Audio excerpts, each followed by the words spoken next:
power. The Rockwell Lions Club hosts the North Iowa National, presented by Graham Tire and Service Store. Witness 14 big classes of NTPA ground-pounding excitement. August 3rd through 5th, Thursday, 6 p.m., and Friday and Saturday at noon and 6. Advanced discount tickets available at RockwellIALions.com. Kids 5 and under are free. Get your tickets at the gate. Voted Grand National Pull of the Year 2 years running. See RockwellIALions.com for more. Be there. August 3rd through 5th, prepare yourself for 5 big sessions as we transform Rockwell, Iowa into a playground of power.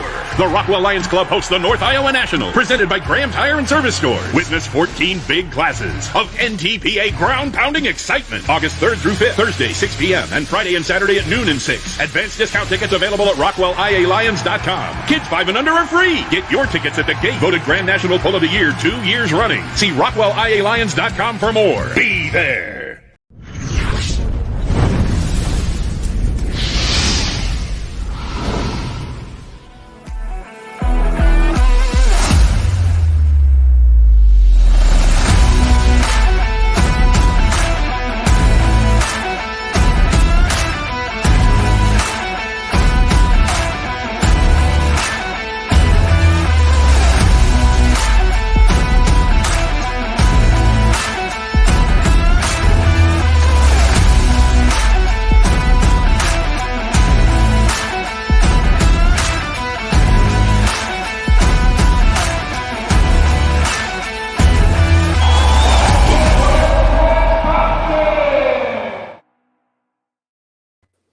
All right, welcome everybody to Let's Grow Point. It's Rockwell Week.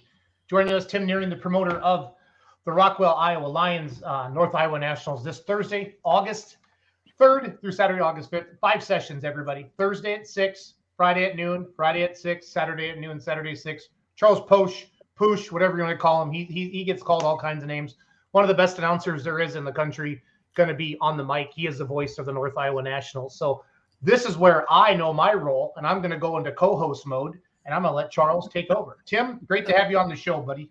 Thanks a lot. Appreciate it. I'm looking forward to this one.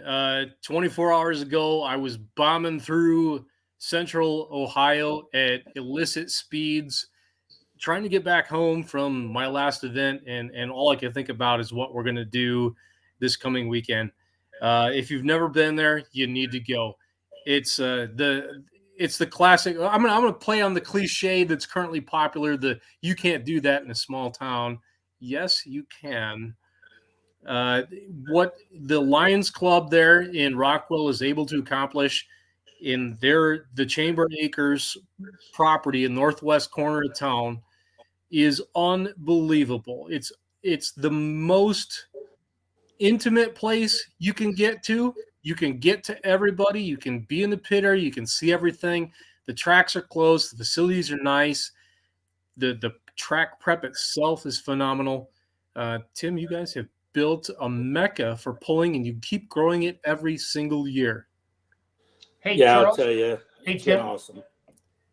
Chase Richardson just texted me. I'm supposed to say, and Full Pull's going to be there too. He wanted a shout out. His feelings are hurt. So, okay, I'm going to go back into mute mode. That was for you, Chase. Yeah, I'll tell you, Charles, it's 15 years of hard work put in by an amazing group of men and women, not only of our Lions Club, but our local communities and things like that. As you know, it takes hundreds of people to put this on. We got a great group of 12 that are on the main committee that meet year round, and we just keep striving to be better every year. You guys have elevated the bar this year. You're bringing everybody all of the GN classes, plus 4.1s. It's not something you just do overnight. As you just mentioned, the years of development that goes into that. When did you guys decide this was a goal? How was it 13 years ago when it started out it started as an outlaw pull and you thought this was maybe where we want to be, or when did that sort of crystallize for you guys? At first, we were just trying to raise money for the pledge that we did for our new aquatic center. We pledged $250,000, and it's probably year 4, year 5 or something like that. that we realized that this thing was growing and it was possible. And I guess there was a core group of us that had a dream, and we're still chasing it. Talk about that for a minute. That's a thing.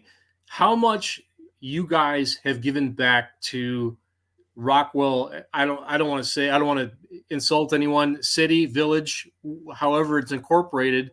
How much has gone back into that municipality? Yeah, so probably a little over $1 million has been given over the last probably 20 years from our club. We work extremely hard, and giving back to the communities and the nonprofit groups is huge for us. And that's what makes, that song. Somebody actually wanted to play that at our event, but that's what makes a small town great, is when everybody chips in, works together to get a job done. You've assembled a team. What has been the secret to keeping the team? I feel like, I've been a part of it for, I don't know, I think 4 years now. What has been the secret to keeping the core of you guys together? And then beyond that, motivating others to be in those ancillary roles that are no less important, but have to be done. It's not real hard if you believe in something and you're excited about something. And, above all, listen. Listen to the pullers, listen to the fans, listen to your group, and just come together for the better good of everyone. Totally fair. Totally fair. So let's go into. I'm going to go into salesman mode for a second. About what this event and what you can expect if you get to go to Rockwell. And I would tell you, please make the journey. And that's not just self-serving, because I love the sound of my own voice and want you to hear it. And Darren and Chris would say the same. No, they wouldn't. They would say that what it really is the experience that you get along with this program. It's open pit area. You can mingle with all of the very best in this sport from all the top classes based on what's scheduled to appear. And it's on a very level playing field. It's tight. It's close. You don't have to walk far to get to anything and experience any of it. And when it comes to the tracks, you've got the best in the business building them. Jim Miller is going to do something that's amazing. They're wide, they're flat, they're perfect. They have organics in them. They're cohesive. They'll go back together. You wouldn't see this from the grandstands, but if you get down on the track, and the pullers certainly notice this, both of the sleds will start on just the most slightest ramp to get that easy start. And there's safe space for 400 plus runs. Not that we're advocating for that, but you can do it safely and have that towering pass that the crowd loves and stands and cheers for.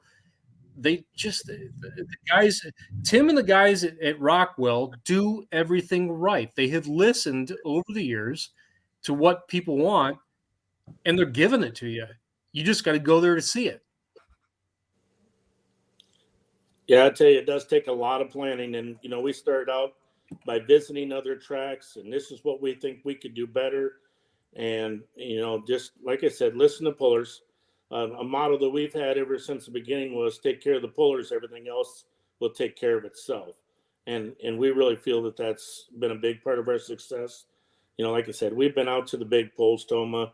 We've been to Bowling Green, things like that. We learned, we got on the track. We figured out what we had to do. First, we hauled 100 and some loads of clay, and then all of a sudden we're too tight. So then we started hauling in wood shavings and stuff. And I would absolutely put our track against anybody in the nation now. Bill Nearing has been working on the track along with his team, and they're extremely proud. And when it's not perfect, they take it out on themselves. I would agree with that. And even beyond the track itself, when it comes to the pit area, there's been instances, let's be honest, it's late July, early August in Iowa. Rain can be a thing. And I've seen you guys truck in gravel, truck in wood chips through the pit area to make sure guys can traverse the terrain that they've got to be in or out as the schedule dictates. It's just part of it, in the response level from you guys as promoters to make that happen for them and enhance their experience. It definitely shows.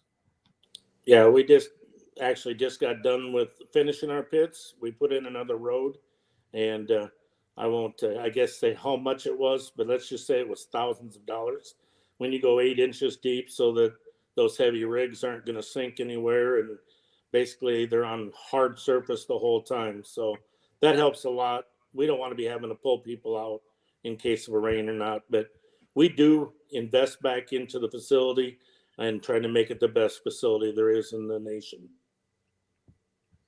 What, in your estimation, I mean, you're the promoter, so you're the guy. So what's the secret sauce? What's the thing that you would say to the prospective customer, the prospective fan that's going to come out there?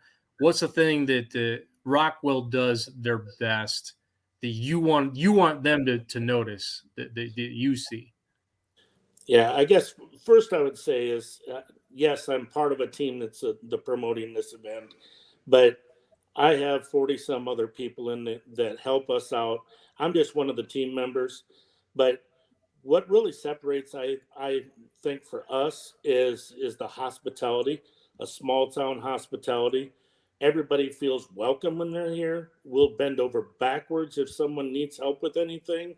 Another neat thing about our event is all of our vendors are nonprofit groups, the church groups, the Yes. dance teams, the Boy Scouts, the Girl Scouts, the list goes on and on. The football team. I mean, we absolutely have zero they're all nonprofit groups that are working this event and making money for their causes, which I think is really special and something different.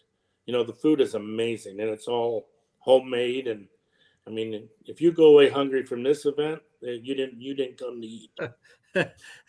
Fair point, and I can vouch for that. I've ate my fair share. And you're right, too. You know, like the 50-50 is, you know, the cheer teams out there, the local football team, they're out there doing it and trying to make something happen, and it all goes right back into this community. And it's the buildup that is so impressive to me. How many people, what's population in Rockwell, Iowa? Just under 1,000. So okay, you can't. If you've got excuses, you can't pull this off wherever you are, and I don't care where you are. A community of 1,000 people does this. There's no excuses. You've just got to buckle down and make it happen, and believe in each other and trust in each other as to what can happen and the magic that can take place. So Tim, you've been a part of it from the beginning, right? I have, yep. So take the hat off of Tim Neuring today and put it on from 10 years ago. What would you have told yourself 10 years ago, knowing now what you know, that you could have done differently back then?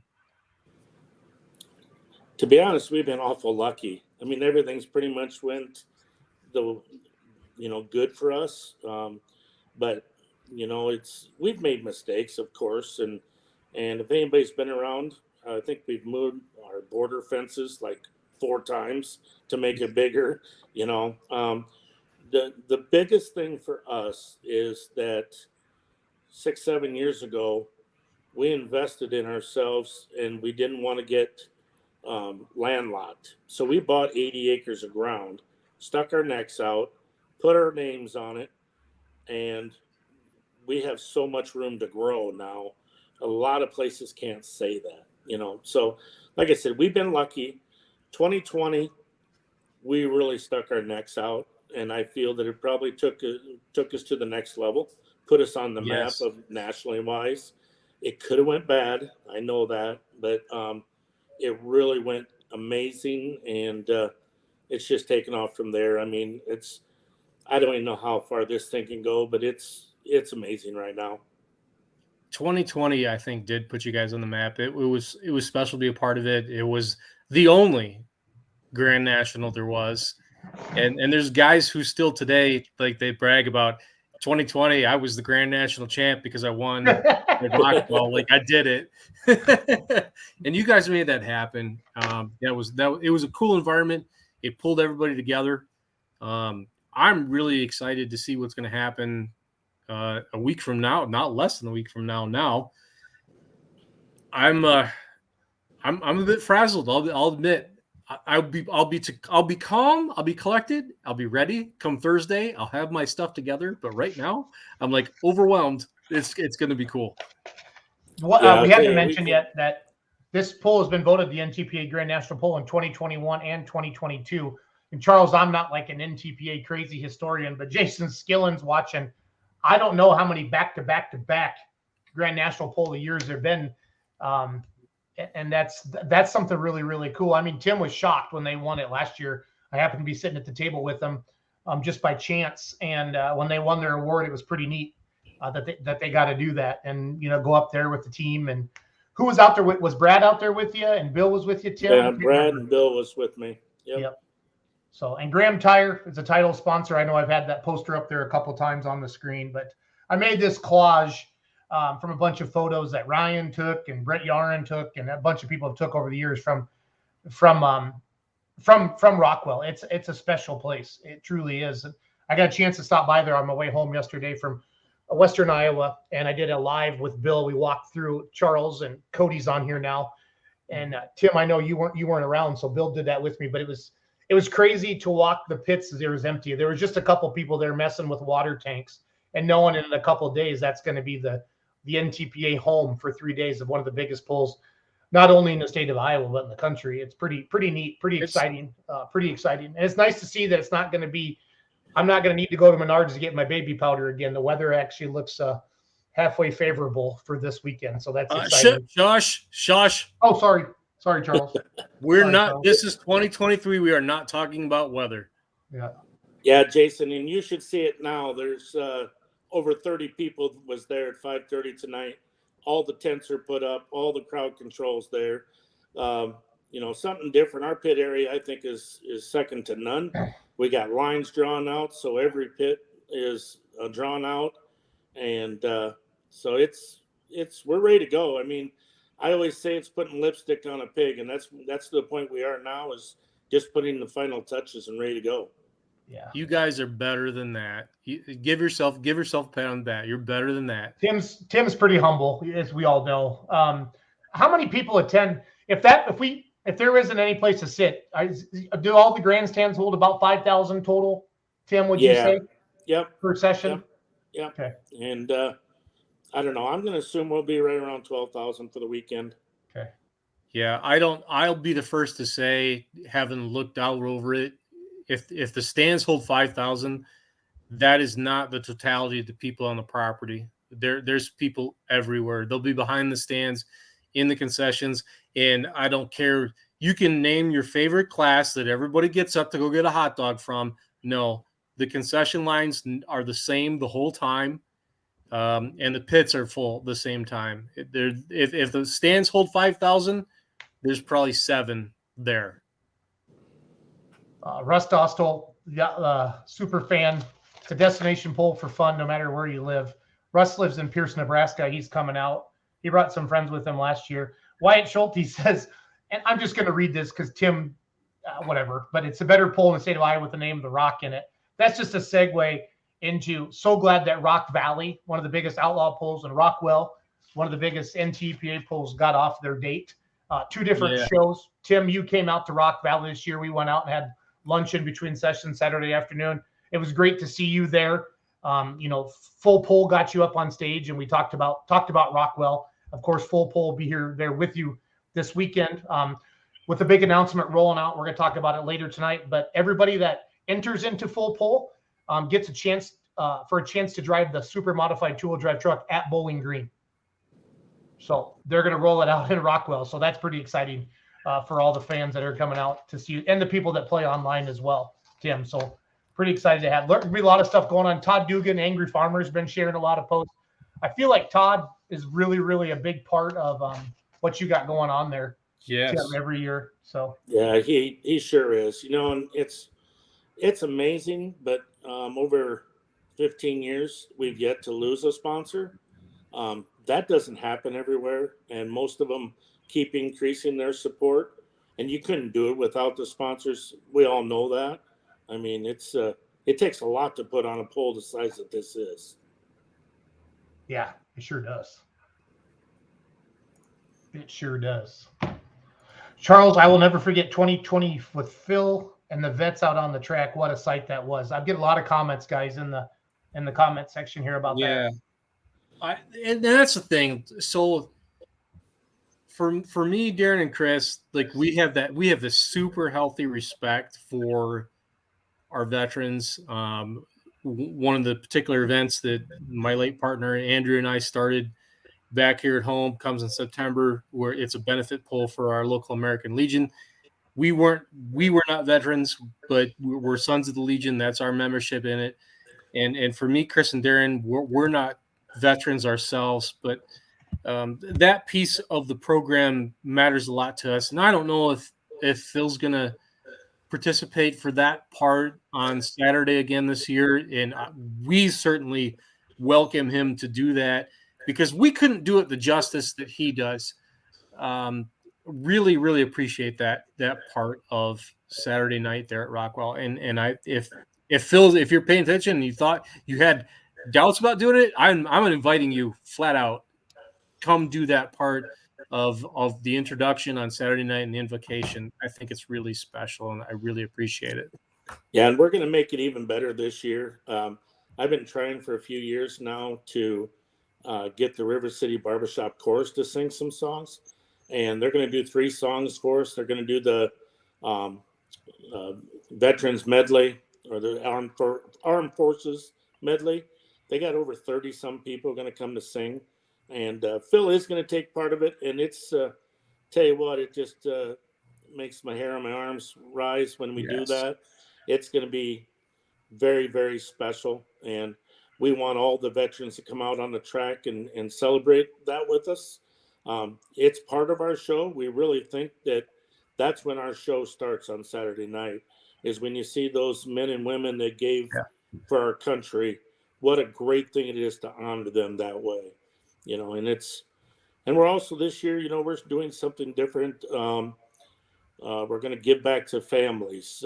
Saturday afternoon session is going to be Family Day. Kids 13 and under are going to be free admission.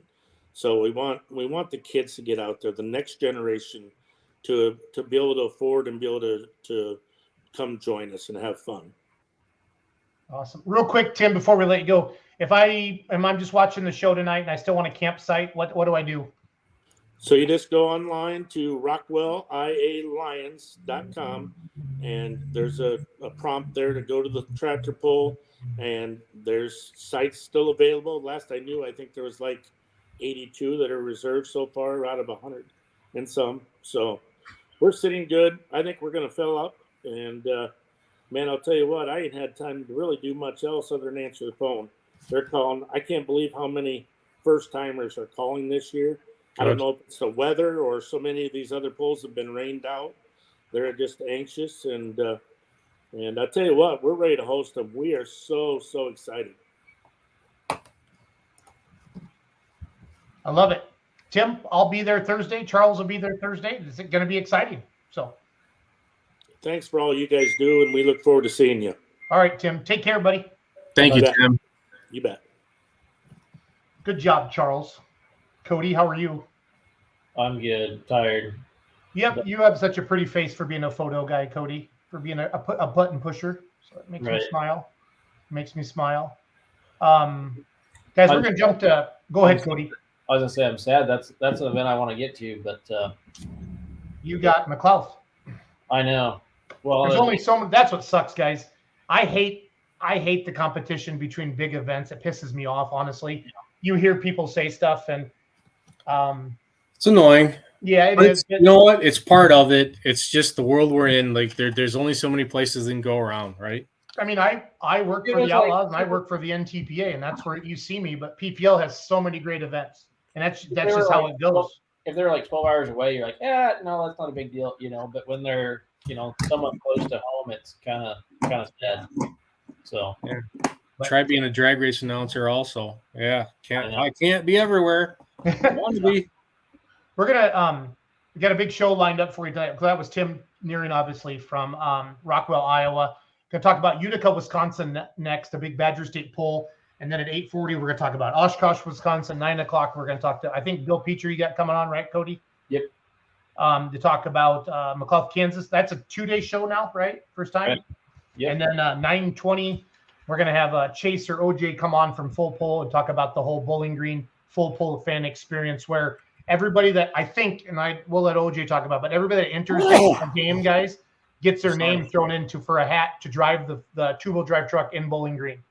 I mean, do you want to talk about that? Wait, hold on. Say that again? Yeah. So they're going to let somebody drive the Full Pull truck at Bowling Green. And what do we have to do to win? Yeah, Charles, do you have a helmet? Do I? You guys know this by now. I'm well equipped. You hit 3 seconds, it'll be there in the photo right there. Yeah. So anyway, but OJ will come on. He's the full timer at Full Pull. He'll jump on at 9:30 Central Standard Time there. So if you joined Down and Dirty with the Badger State Tractor Pullers, you talked to JJ and John before. Everybody knows JJ he's the laser guy for Clint Tucker at the Midwest Winter Nationals. JJ is always the big spot up there that you aim for with your tractor. Bausma tried to hit you that one year. They've thrown wheels at him. They've thrown, what else is blown up at Clint's? An entire engine. The entire engine, everything. But Utica is the place, guys, with the cornfield for the whole world out there, with the cornfield at the end, and they pull into the cornfield. So that's Utica. So you still got the video from earlier? Yep, I'll bring it up. So you start talking. Let me go find some video, okay? So Utica Fest this weekend, Friday night, Saturday, and Sunday, 3-day event.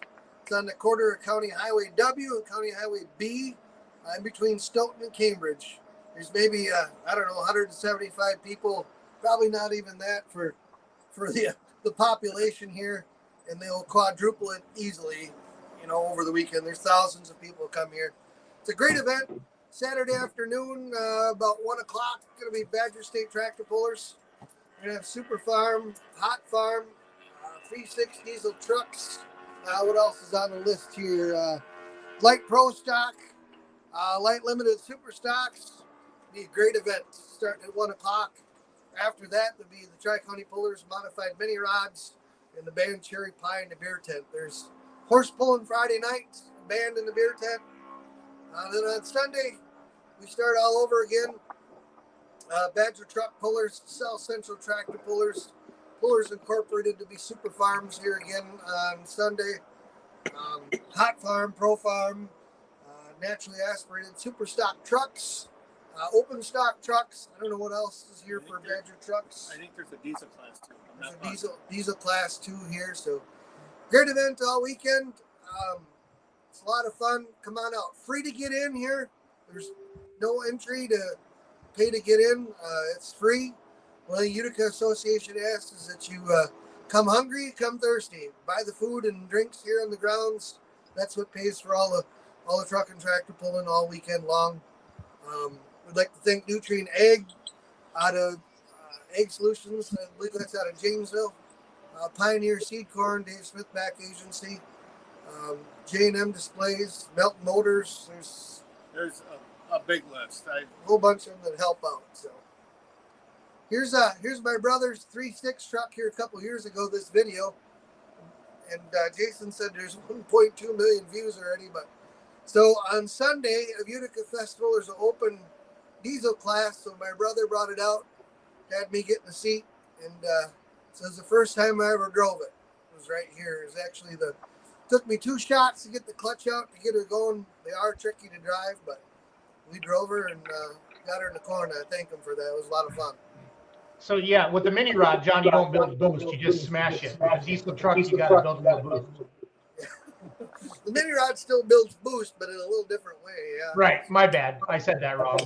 Charles is probably shaking his head at me. So here's if I could define Utica, what makes Utica special in 31 seconds, it looks like this.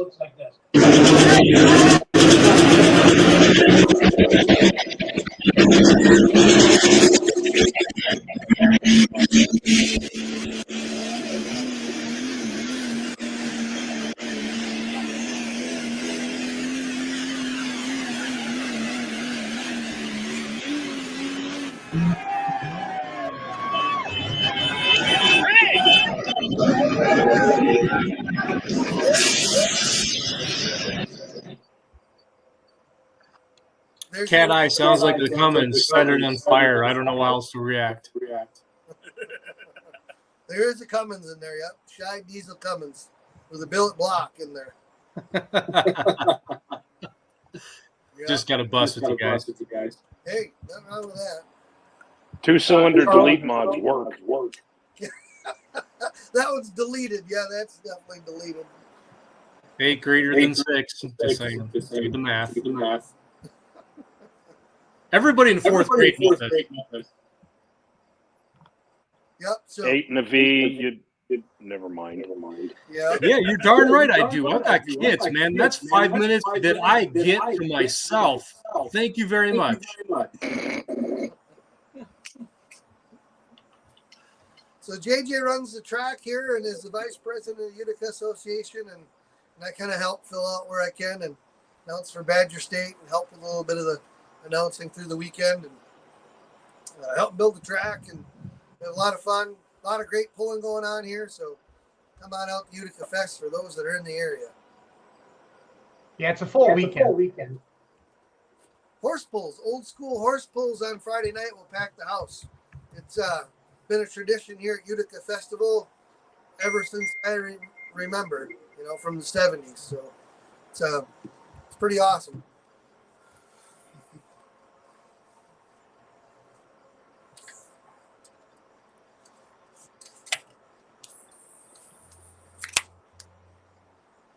I'm just trying to figure out an echo again.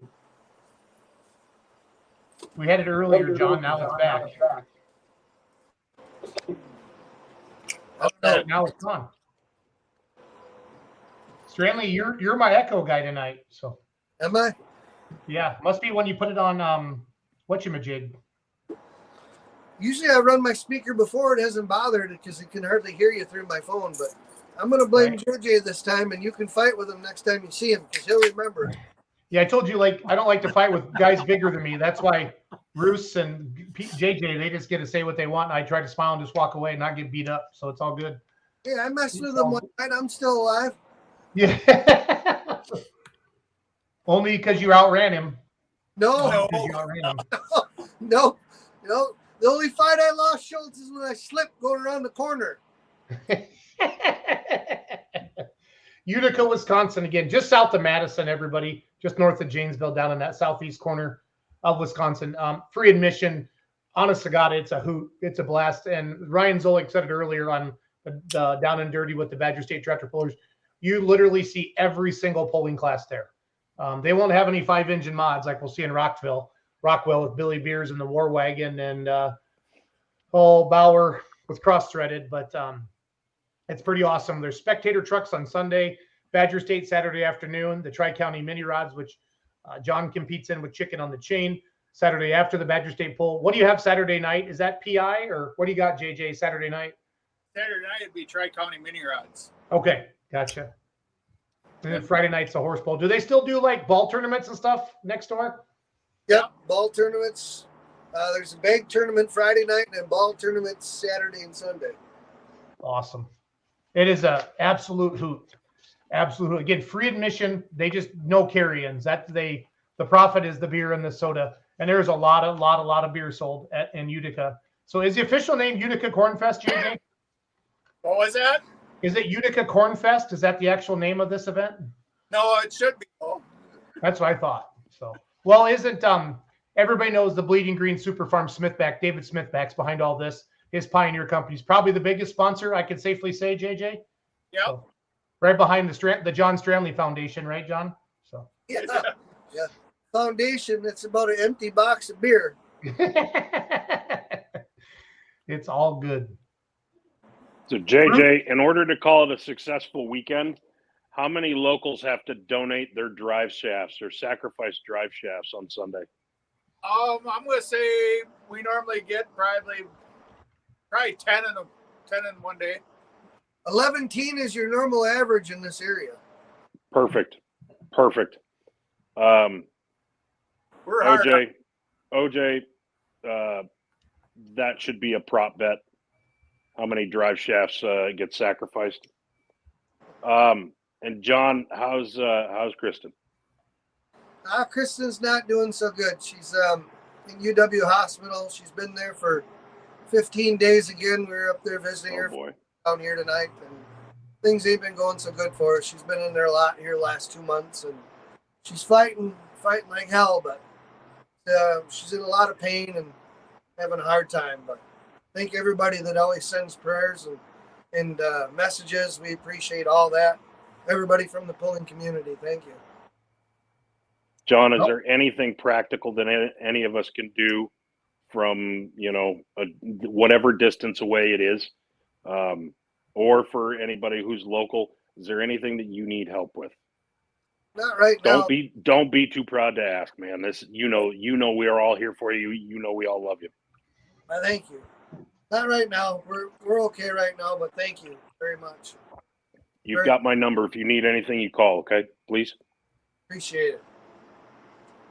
And I will hopefully see you next weekend. Hopefully, if things go good, I can be in Hillsboro. I'll be there, but I have to see how she's doing. If she's not she's priority, man. Making the trek, but I hope to be in Hillsboro, standing next to Don Salama there Saturday night for the opening ceremonies. Awesome. That'd be awesome. That would be awesome. JJ, Strandman, love you guys. Have a great weekend in Utica, and we're gonna move on. We're gonna talk to Glenn from Oshkosh, okay? You guys. Thanks for coming on. We're making the Badger State rounds tonight, guys. So Glenn Bartles has been pulling a long time.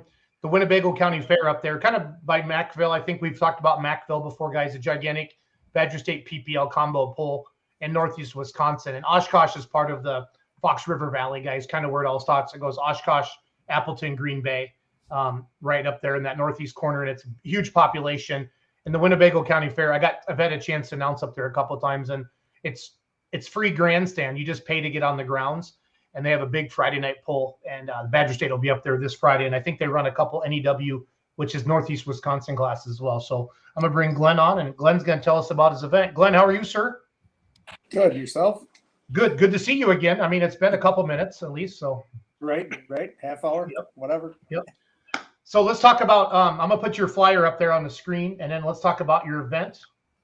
So Winnebago County Fair, guys. Again, I just have the Badger State classes. Sorry, because that's what we've been promoting for Glenn. But it starts at 7 p.m. 466 Hot Farm, 9,300 pound Super Farm, light pros, light limited super stocks, and pro stock diesel trucks this Friday night. At the Sunnyview Exposition Center, right off of 41, the main interstate up there, and you guys just get a gigantic crowd. Glenn, let's talk about your event this weekend or this Friday night. Yeah, it's pretty easy access off of 41 and on 45 there, and nice entrance and pretty easy to get in, and it's nice and dry this year, so nobody's getting stuck in the clay. So that's a good thing. Yep. 100% agreed with that. So who are some of the people that helped? First of all, what's the history of pulling up in Oshkosh? How long you been doing it? It used to go on at the old fairgrounds. It's been going on there since the 60s. And our fire department actually used to host a pull in the summer. And of course, they had a tiff with Wisconsin tractor pullers. There's a surprise. And that left, and it went to Toma, Wisconsin.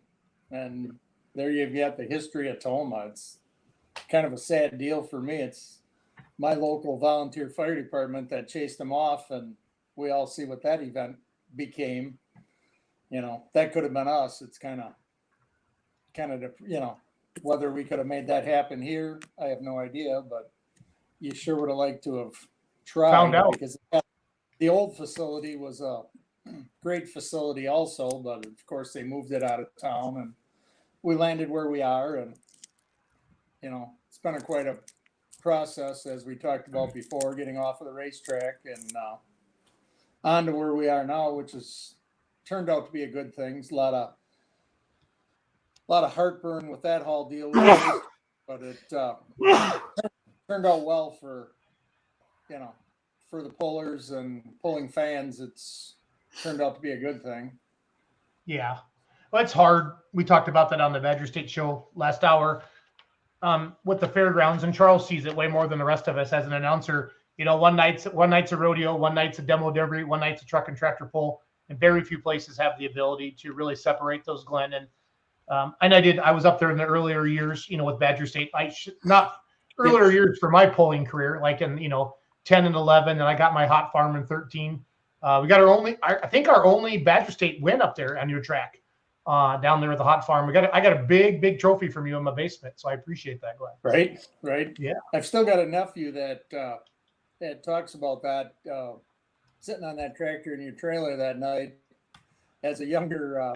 He helped us, and he was helping hook tractors that night. And when we were over there talking to you, and you let him in there and fit on that tractor, and he's a grown adult now, and he still talks about that. So when you talk about that on your shows and that, and talk to pullers about, talk to kids and get them involved and chat with them. Yeah, you're 100% correct. It makes a big difference. Yep. To those kids. I mean, Brandon still talks about that, and he's 26 years old or whatever now, 25, whatever. No, I was announcing that night. Brent Gaffney was driving the tractor, and I think we had a later hook in the class, and our friend Jamie Lars helped kind of spot the sled, and he ran that right side. And when I saw the distance, I about jumped out of that window. It would have been a long fall, but I was so excited that because that Badger State Hot Farm class is still super competitive, and it was back then too. There's always 15 to 20 of us, and you could do not a darn thing wrong and get last place pretty easy, Glenn, if you weren't careful. So definitely tough competition. Right. I was impressed by the crowd, Glenn. I mean, there's probably 9,000 people. I don't know. I don't remember how big they were, but gigantic grandstands, and it was just packed. And it's so fun as an announcer and as a puller. I think if you said to a puller, would you rather pull for 10 grand or pull in front of a big crowd? I think honestly, they'd probably say, I'd like to just pull in front of a big crowd, because nothing's better in the world, Glenn, than a really excitable crowd that makes a lot of noise and engages with the pullers. If they see something good, they make some noise. That's just my thought. So. And you guys doing a good job of announcing. That's huge. You guys get the crowd involved and get them really excited, and that's part of it also. Besides the awesome show that you put on, that's part of it too. You get that crowd excited to be there, happy to be there. That sure helps. It does. Glenn, one thing that we talk about a lot, and Ryan, I don't know if Ryan's mixing up a bourbon or not, but he likes to really get into with promoters on what makes a pull great. And you've been doing this a long time, Glenn, and you go to a lot of pulls. You're a pulling fan. What are some, if Ryan would say it like this: if you were a brand new promoter, what are the top three things what are the most important three things, or top three things that a promoter needs to do or plan for or think about when planning to put on a truck and tractor pull? What are the three things that really have made Oshkosh, I guess, stand the test of time, if you will, because you guys have been doing this for a long time and been through a lot of crap, a lot of different associations, and fighting with the racetrack where the pulling track goes, and they don't want the racetrack messed up, and there's a lot of drama, and you guys have stuck with it. Right. You've got to get things right for the competitors, and you've got to make it fan friendly. Those are the first two things, and then you've got to try and promote it. Promoting it's important, but if you can't make it fan friendly and you can't make it puller friendly, well, then it don't matter what you do. Right. If you can't get to come and compete, because they hate the place, well, you don't have much for the fans to come and see. And so it's, they kind of all go hand in hand to, get it to all work together. And then it don't hurt to give them a deal. That's worked for there's so many people that or there's a pretty good group trying to chase that away from this facility. But I think the carnival that this fair board is working with for a couple of years, they were wanting to go a different route. And last year they said, no, let's just keep it like this. We kind of like this. So they thought they could slow things down and keep their carnival rides a little slower. And last year they kind of turned a corner and are pretty happy. What is your involvement with the actual fair, Glenn, itself? Do you just do with the poll? Or are you on the fair board? Or No, my wife and I are both, we each did, I guess I did 12 years on the fair board, and then I've just been helping out after that. And she did a bunch of years after I got off. And now we just sort of step in and help out without having to be at all the meetings, and just kind of do whatever they need, and enjoy helping out with the poll, being that we work kind of, myself and a guy that used to pull light super stock way back in the day by the name of Rich Gard, we worked pretty to get this thing going, and sure hate to see it stumble. So it makes it kind of easy to, keep helping out with it. So yeah, no, a ton of work has gone into this over the years, Glenn, to keep it going. So right, and you get now we've got a bunch of young guys that are have an interest, and they care about the track. And I saw one of them Sunday when we were out there, and he was all excited how the planting the rye has worked, and just how it's holding the moisture, and just getting that, how that whole, everybody kind of looked at me like, I just lit my hair on fire when I mentioned that. And the Parks Department bought into it, because they don't have to worry about, when they have their music events, people walking through the dirt and tracking mud around if it rains. It's like, no, you just keep mowing it. It's just another lawn. Don't worry about it. It's perfect. And it worked out for them. So, now everybody's bought into it, and just go work it up now. yep, So it's perfect for us. You're putting that organic matter in, and it's a win-win. Sure is. Colin Burkholz, one of the light pros, is watching. He said, should have a great class of light pros, including Plotz is the big one. That's a former 4.1 limited pro. Jeremy built a new chassis. I got to see him last week at an Outlaw Hook. I forget what town I was in, but that thing's running awesome. He got a win right away with it, I think, at Rock Valley. Cody, Ryan, do you remember? Where'd Ryan go? Yeah, he won Rock Valley. Okay, did I lose Ryan? No, I didn't lose Ryan. I don't think I did. But anyway, I did. Where is Roos? What the heck? Anyway, keep talking. Sorry, guys. So, Ryan, can you see you? I can't see you. Where'd you go? No, I can't see me either. Okay. That's not on purpose. So, shoot. But yeah, the light pros are going to put on an awesome show, because if they can get a hold of that clay up there, which they haven't been able to in the past, and Colin said good things about it.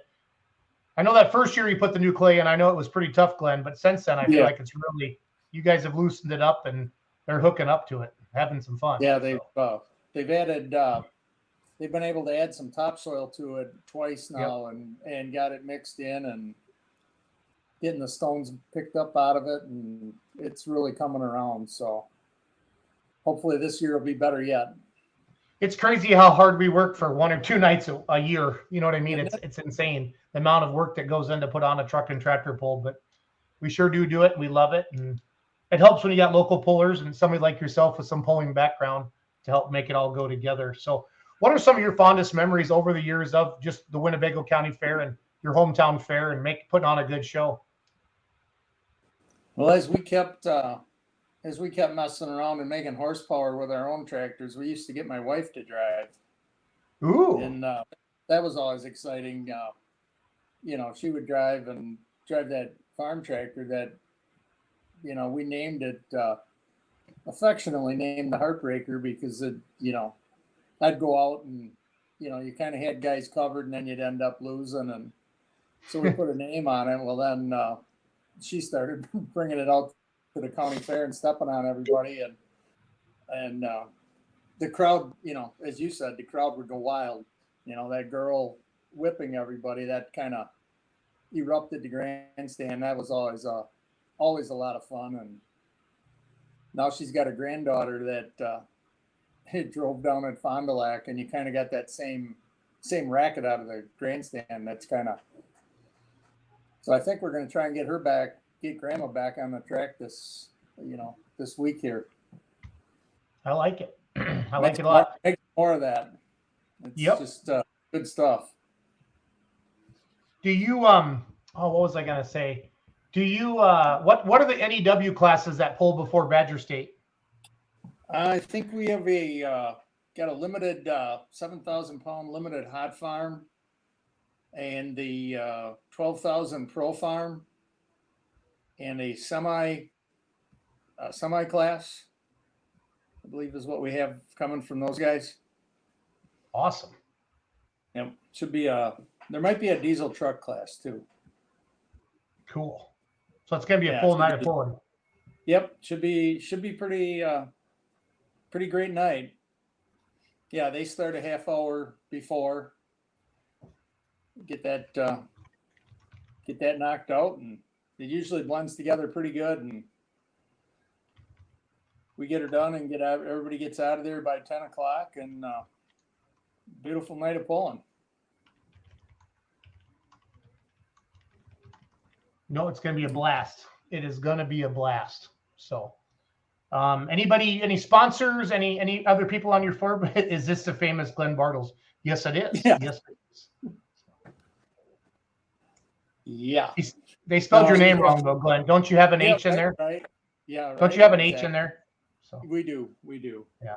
Yeah, we've got all the equipment, people that bring, borrow us equipment. We have as I mentioned, Spiegelberg's, Powell Farms, Palmer Farms, Wires Equipment, Waupun Equipment, Roger Baum from Mackville up there. He borrows us, as we talked about before, the Mackville Nationals. So they borrow us some stuff. So it's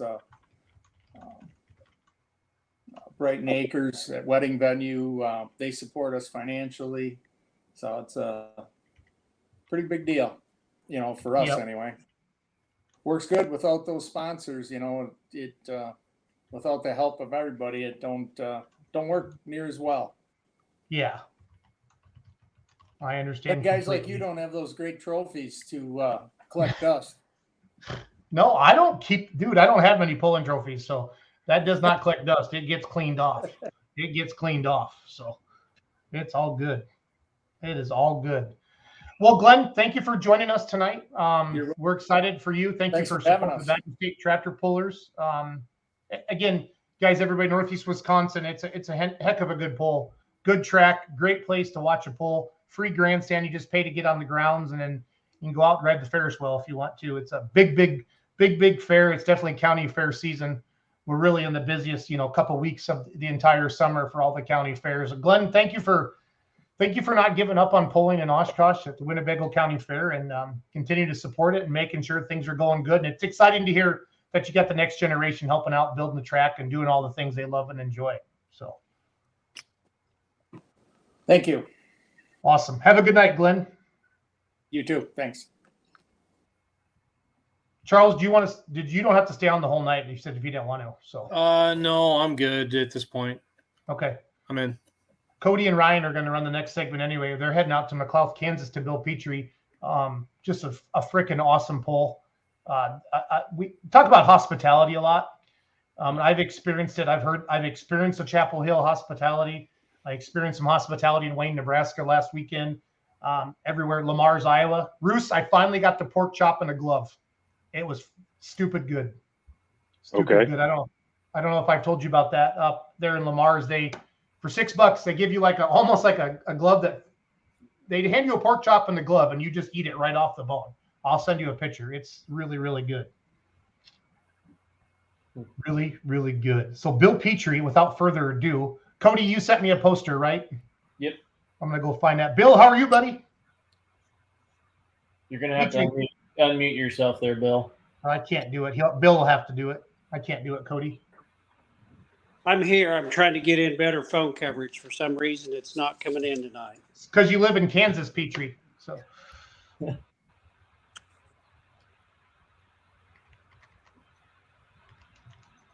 He talked about maybe doing it from the track. So looks like he's at home tonight. Not sure that the track would be much better in the way of reception. He actually said he's got good reception up there. The internet. He said Go back. They don't have the internet hooked up yet, but.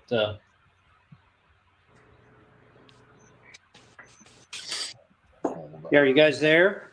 Yeah. Yep, we're here. Yep. Hey, sorry about that. We don't have our internet hooked up at the track yet, and we're kind of struggling here to get good phone coverage tonight. So thanks for having us on. Kansas Summer Nationals this Friday, Saturday. This is the first time, Bill, this has been a 2-day event for you, bud? Well, I'm sorry, Jason. We're struggling here on coverage. That's okay. I'm going to get the poster up, Cody, on the screen. In answer to your question, Jason, yes, this is the first time it's been a 2-year show. Or Okay, a 2-day gotcha. show. Gotcha. There, does that work better? That works a lot better. We can hear you. Right on. I had to step out on the porch. Nothing wrong with that. Yeah. So yeah, thanks for having us on tonight. I appreciate that. No, it's great. This is an awesome event. I got to participate there the last couple of years with the 401, and it's a great time. I got the wrong banner on the bottom of the screen. I'm going to shut up. Cody Ryan, take over, please.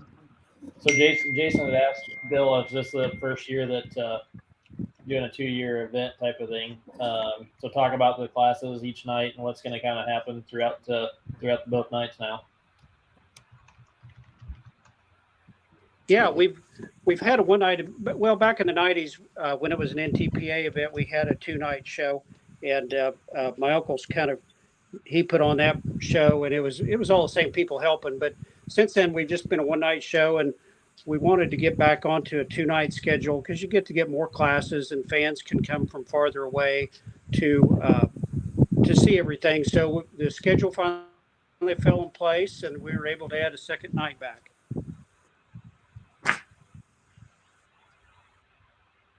Well, good. I had heard a little bit that where the food tent for the pullers is going to be more seating. I know you guys change a lot of stuff year after year, but after knowing last year being a lot of standing room only, that you made some changes to some seating down there. We did. We were just overrun with people in the VIP area when we first started doing that. About 8 or 9 years ago, we fed all the pullers and their teams, plus about 230 or 40 sponsors. And this year we're up to, a 2-day show. So we're going to have more pullers there.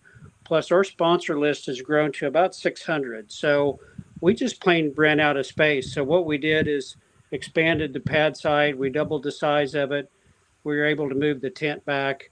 And then we'll put more seating up front, more room for our sponsors to move around and have a good seat. So that's all done. The tent went up tonight, and we're pretty excited. Bill, don't you sell don't some of the people get a meal in that VIP section? Do you do that, Bill? Yeah, we do. On Friday night with the 2-night show, everybody's going to be getting off work. So we're just going to have the sponsor set in there, and we're going to provide water and snacks. And then on Saturday night, we feed a full catered meal to all the pullers, all the sponsors, so they'll be able to come through. It'll be pulled pork. We have the best barbecue crew in the country that makes all the pulled pork for us. And then we'll do, I think they smoked 150 of them on Saturday. And I think that's almost 3/4 of a ton of pork, if I heard that correct. And then we'll have hot dogs and hamburgers for the kids and everything as well. So the sponsors get that full catered meal. Jason, you've been able to have that meal. Ryan and Cody have too. So we want to treat the pullers, the promoters, the pullers and sponsors like royalty, because they help us put this on, and we want to actually give them something for that. So we enjoy putting that on. They'll feed about 800 or 900 people just in that tent area on Saturday night alone, and that doesn't count everybody out in the GA area.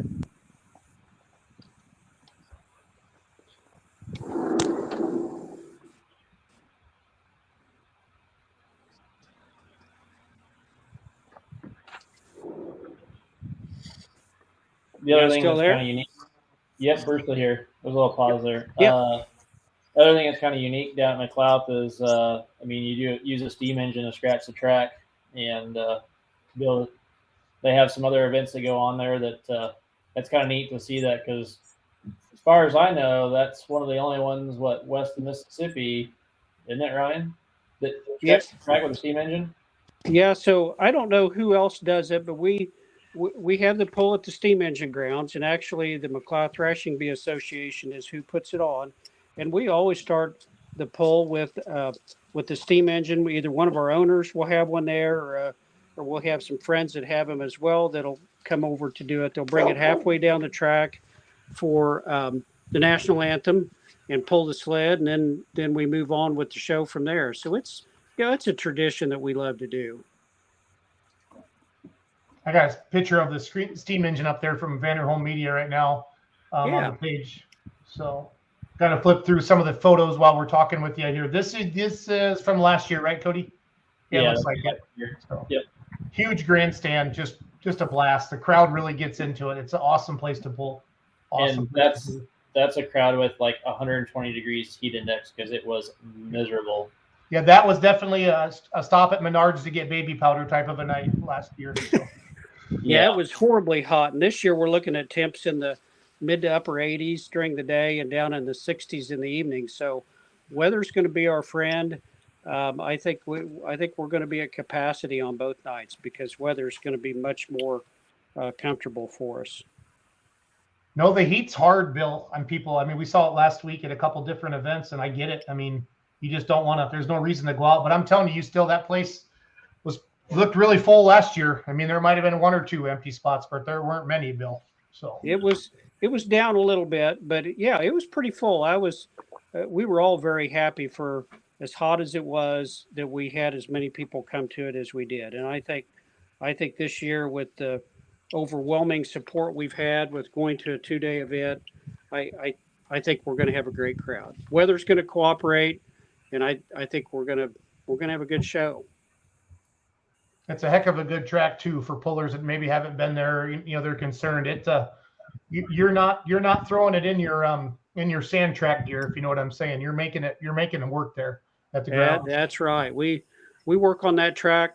I wouldn't say all year, but we do a lot of the prep work in the fall, and then we kind of take care of it in the spring. And we want to make sure that you're not going to use your proud gear. We want to make you strain a little bit.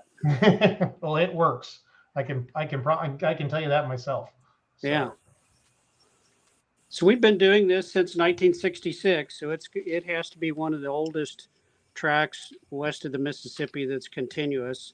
So I think that should put us right up there. We've had various associations, been with PPL, Nebraska Bush, and Missouri State in a combination for the last several years. I think this is our 9th or 10th year doing it that way. So great group to work with, and we love having everybody come and pull with us. We don't care what association you're with. We'd love to host you and have you there. Yeah, there's good pit parking on both sides of the road too. So I mean, you got it all. We do.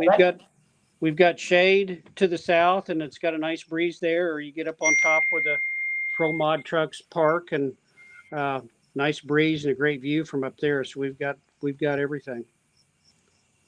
Last year was the first year for the modified 4-wheel drive Champions Tour, correct? That's correct. And this year they'll be there both nights, Friday and Saturday. And actually, the Pro Mod Champions Tour champion will be crowned at McLeod, because it's down to the last 2 hooks of the year for them are at McLeod. So we get to crown a champion this year. That's pretty cool. That is cool. Guessing Jimmy Bosch is in the running like usual.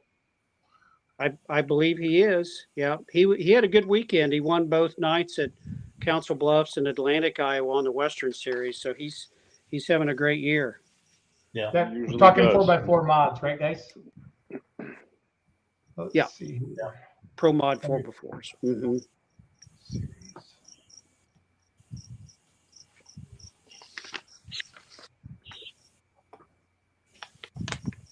I'm just looking for points. Sorry, guys. No, that's okay.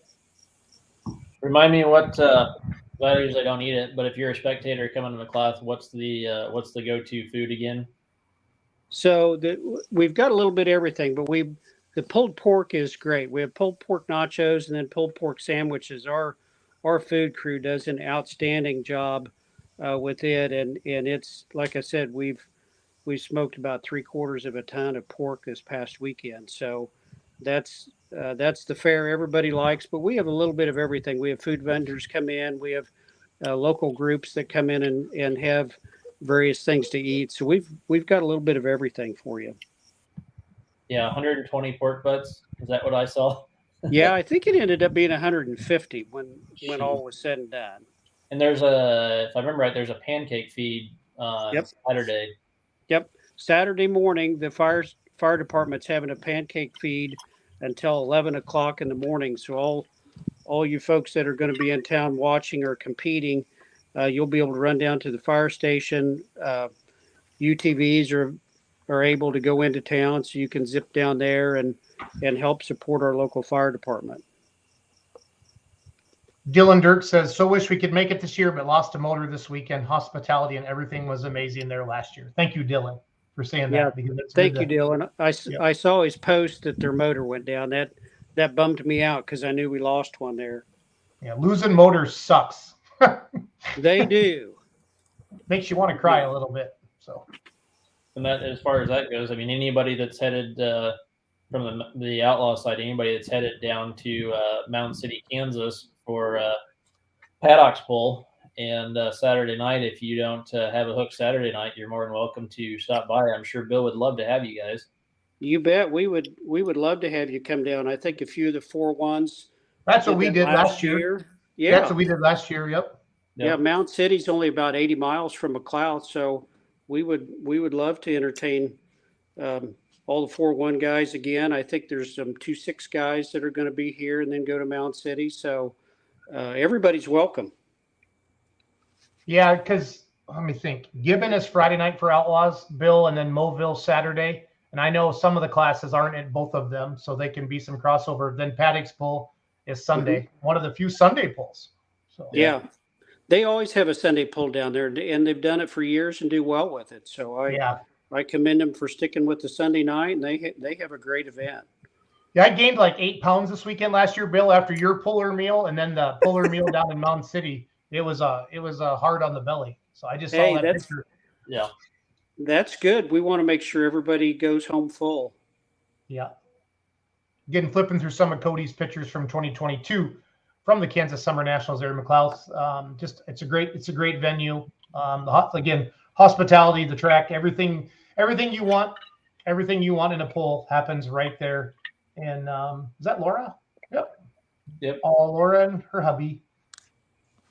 The hardest working woman in pulling right there. So she's a dandy. She'll be there both nights, so we have a great crew. The Western Series puts on an awesome job. They do a great job, and we'll have some Nebraska Bush people down helping too, and Missouri State crew will be there. We've got really good track crews. We're lucky. Awesome. Cody, what'd you just send me, buddy? I just sent you a video, the promotional video you can play later. All right. I got 5 more minutes left for Bill before we jump into full pull, so I'll go find it quick. Hold on. Keep talking, Bill. Sorry. So the classes, I think we kind of had difficulties in the beginning, but we'll have Champions Tour, Pro Mod trucks both nights. We'll have 2-wheel drives, modified tractors, which would be East Coast rules. They'd be the same as Outlaw rules both nights. The Fleet Performance 2.6 diesel trucks, Missouri State light pro fields, and then we're going to sanction with Western Series and Nebraska Bush. We'll have the 8500 light limited pros, and then the Tough Wireless Pro Farms. They will both be co-sanctioned, and then those classes are both nights. And then on Saturday night, we will add the light limited supers on the Western Series. We'll also add the 4-1s, and then the 3.0 diesel pickups as well. And the 4-1s and the 3.0 diesel pickups will also be co-sanctioned with Nebraska Bush. So we're going to try to mix it up and bring a heck of a good show here.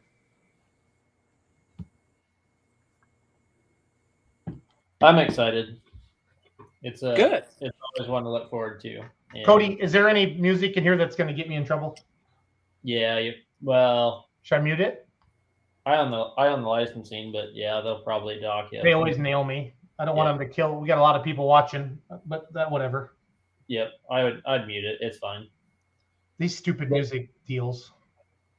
Part of the reason I sent that is it's like maybe like halfway through when you get it pulled up, you can see the venue and see what it looks like from an aerial shot from a drone. What I'm going to do, Cody, is I'm just going to silence it, and they'll still nail me, but at least we can keep talking while we show the video, because I remember this is a really cool video. You get a chance to see it. It's 3 minutes long here. So again, talking to Bill Petrie, promoter, Kansas Summer Nationals this Friday, Saturday in McLaughlin, Kansas. So this is a cool video of the grounds and everything like that. So our little town's about 800 people, 850, and we grow it nearly 10 times that size. Not quite that much, but we grow it by a tremendous amount. And it takes a whole community to put that on. We have members that are from neighboring communities. We have tons of not-for-profit groups that help us out, and we try to help them back. It really takes a village of a lot of good hard work from a lot of good volunteers to put this on. And we couldn't begin to thank everybody that helps with it, because it's a regional event. Syngenta has been our naming rights sponsor for the past several years. We have tons of sponsors that we would love to talk about, but the list would be so long. So if you're on our webpage, you can see the sponsor list that scrolls across there, and I just don't want to leave anybody out. Yeah, you guys got it. Is Bill breaking up on you guys, or is that just me? It's just on your end because you're trying to play the video. Okay. You guys, I got my hardwire going. So. Yeah, you guys have a great crowd of people that help. Talk a little bit about what time the poll starts, what time people can get in the pits, some of that stuff, what costs to get in. Yeah. So the poll starts at 7 both nights. The gates will open at 3:00 on Friday and noon on Saturday, and the pits are open to the public. So you guys, once you're in, you pay to get in. It's $20 on Friday, $25 on Saturday, or a weekend pass is $40.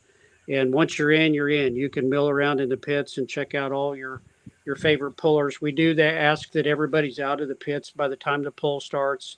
We'll have you go back in the seating area, and then once it's over, you can go back out there. We allow coolers in if they're 14 by 14 by 14. So you can bring a cooler in, and it's $20 for a cooler. So you can get 30 cans of your favorite beverage in a 14 by 14 by 14 cooler. So you won't go thirsty if you do bring a cooler.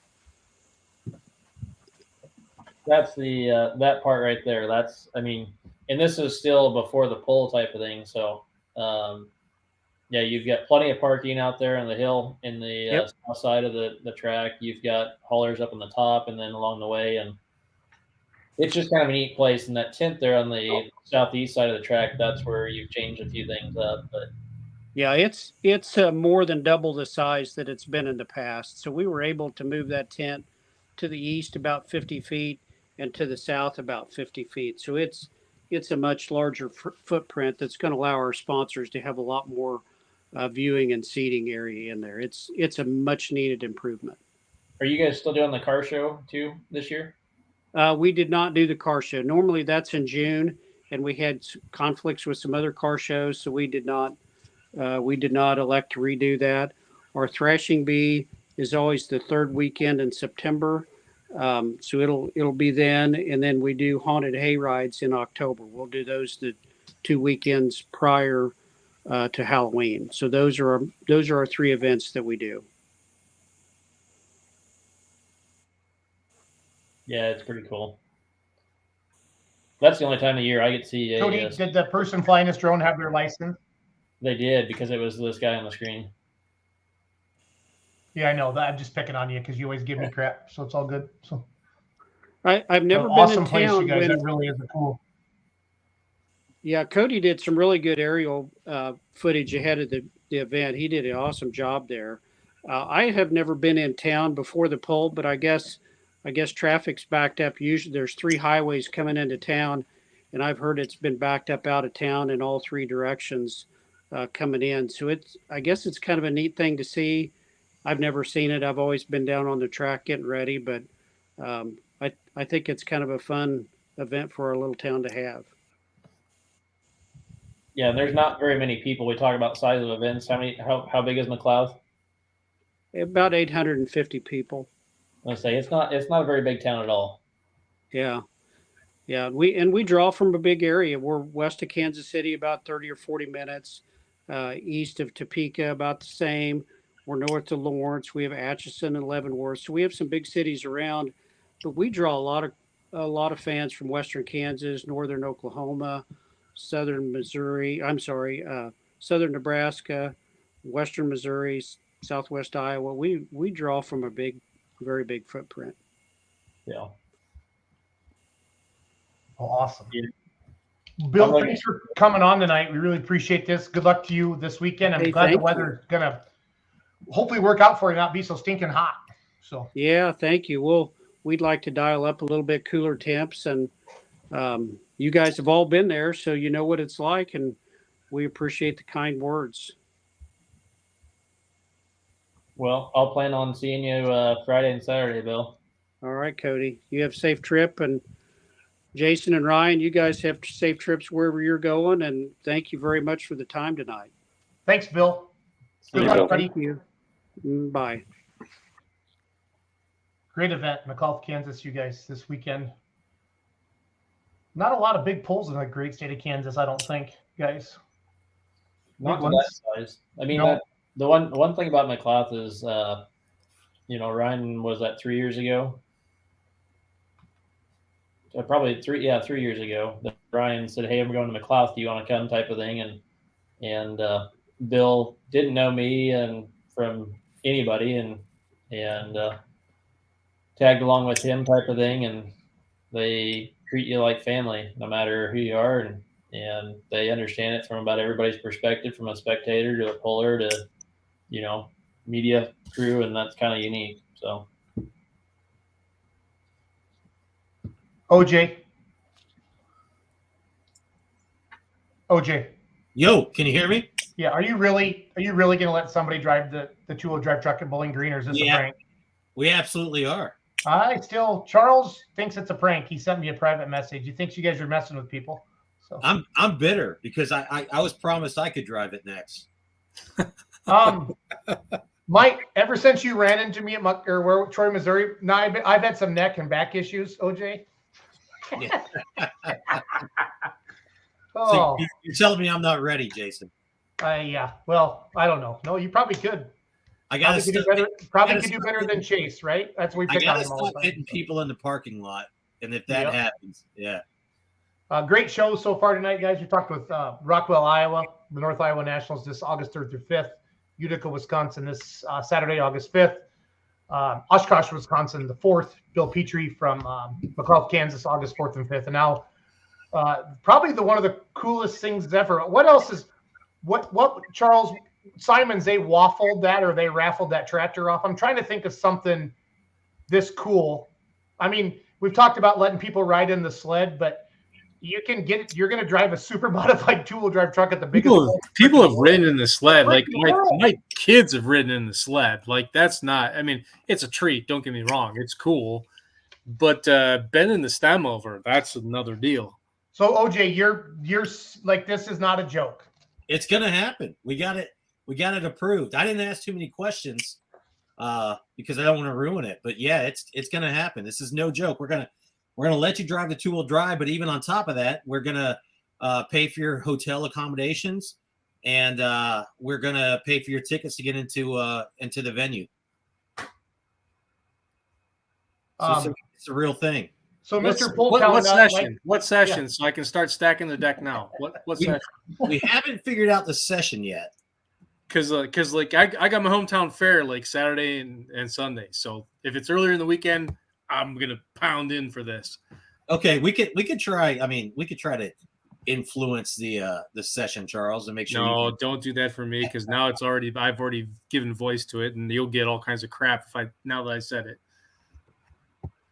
Yeah, but it's happening. It's definitely happening. It's 100%.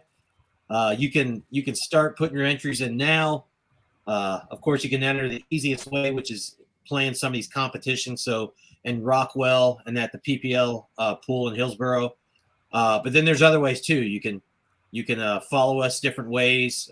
Jason's scrolling through. So, downloading the app gets you entries, visiting some of our social media pages get entries. So even if you don't want to play the games, it's fine. You can enter in some other ways just by checking out content, referring friends, etc. So yeah, it's pretty much a free to play sweepstakes. You get your entries in and we're going to automatically generate a winner at the end. And then on top of that, we're giving some other prizes away as compensation picks. So if you're close, but you don't win, you still get some great full pool swag. I hope somebody gets it, honestly, because if I do, everybody will say it's a rig. So I hope somebody gets a chance. Hey, OJ, so finally, the Apple Store. Apple said yes to full pull. That has got to be a great news for the full pull camp. It is. The liberals let their guard down and let us in. I figured it had something to do with Elon Musk changing from Twitter to the X. I thought maybe that was what put it over the top. So. Right? Yeah, they couldn't. We fought them as long as we could. It took weeks and weeks, but we're in the Apple Store. You can find us now. It's sort of a ground zero app right now where we're putting some results in there. You can follow our content, but most of all, you can play the games that are available throughout the rest of the event we're going to be at. Become Bowling Green. Not only are we going to go live with this contest. Not with the contest. We're going to go, we're promoting the winner of this two-wheel drive full pull town experience.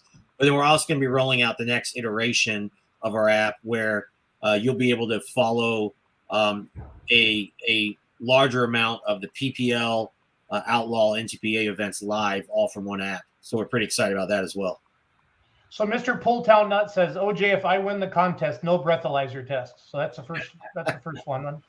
And then he said, this is the guy that wants you to come by his campsite and drink some beer with him.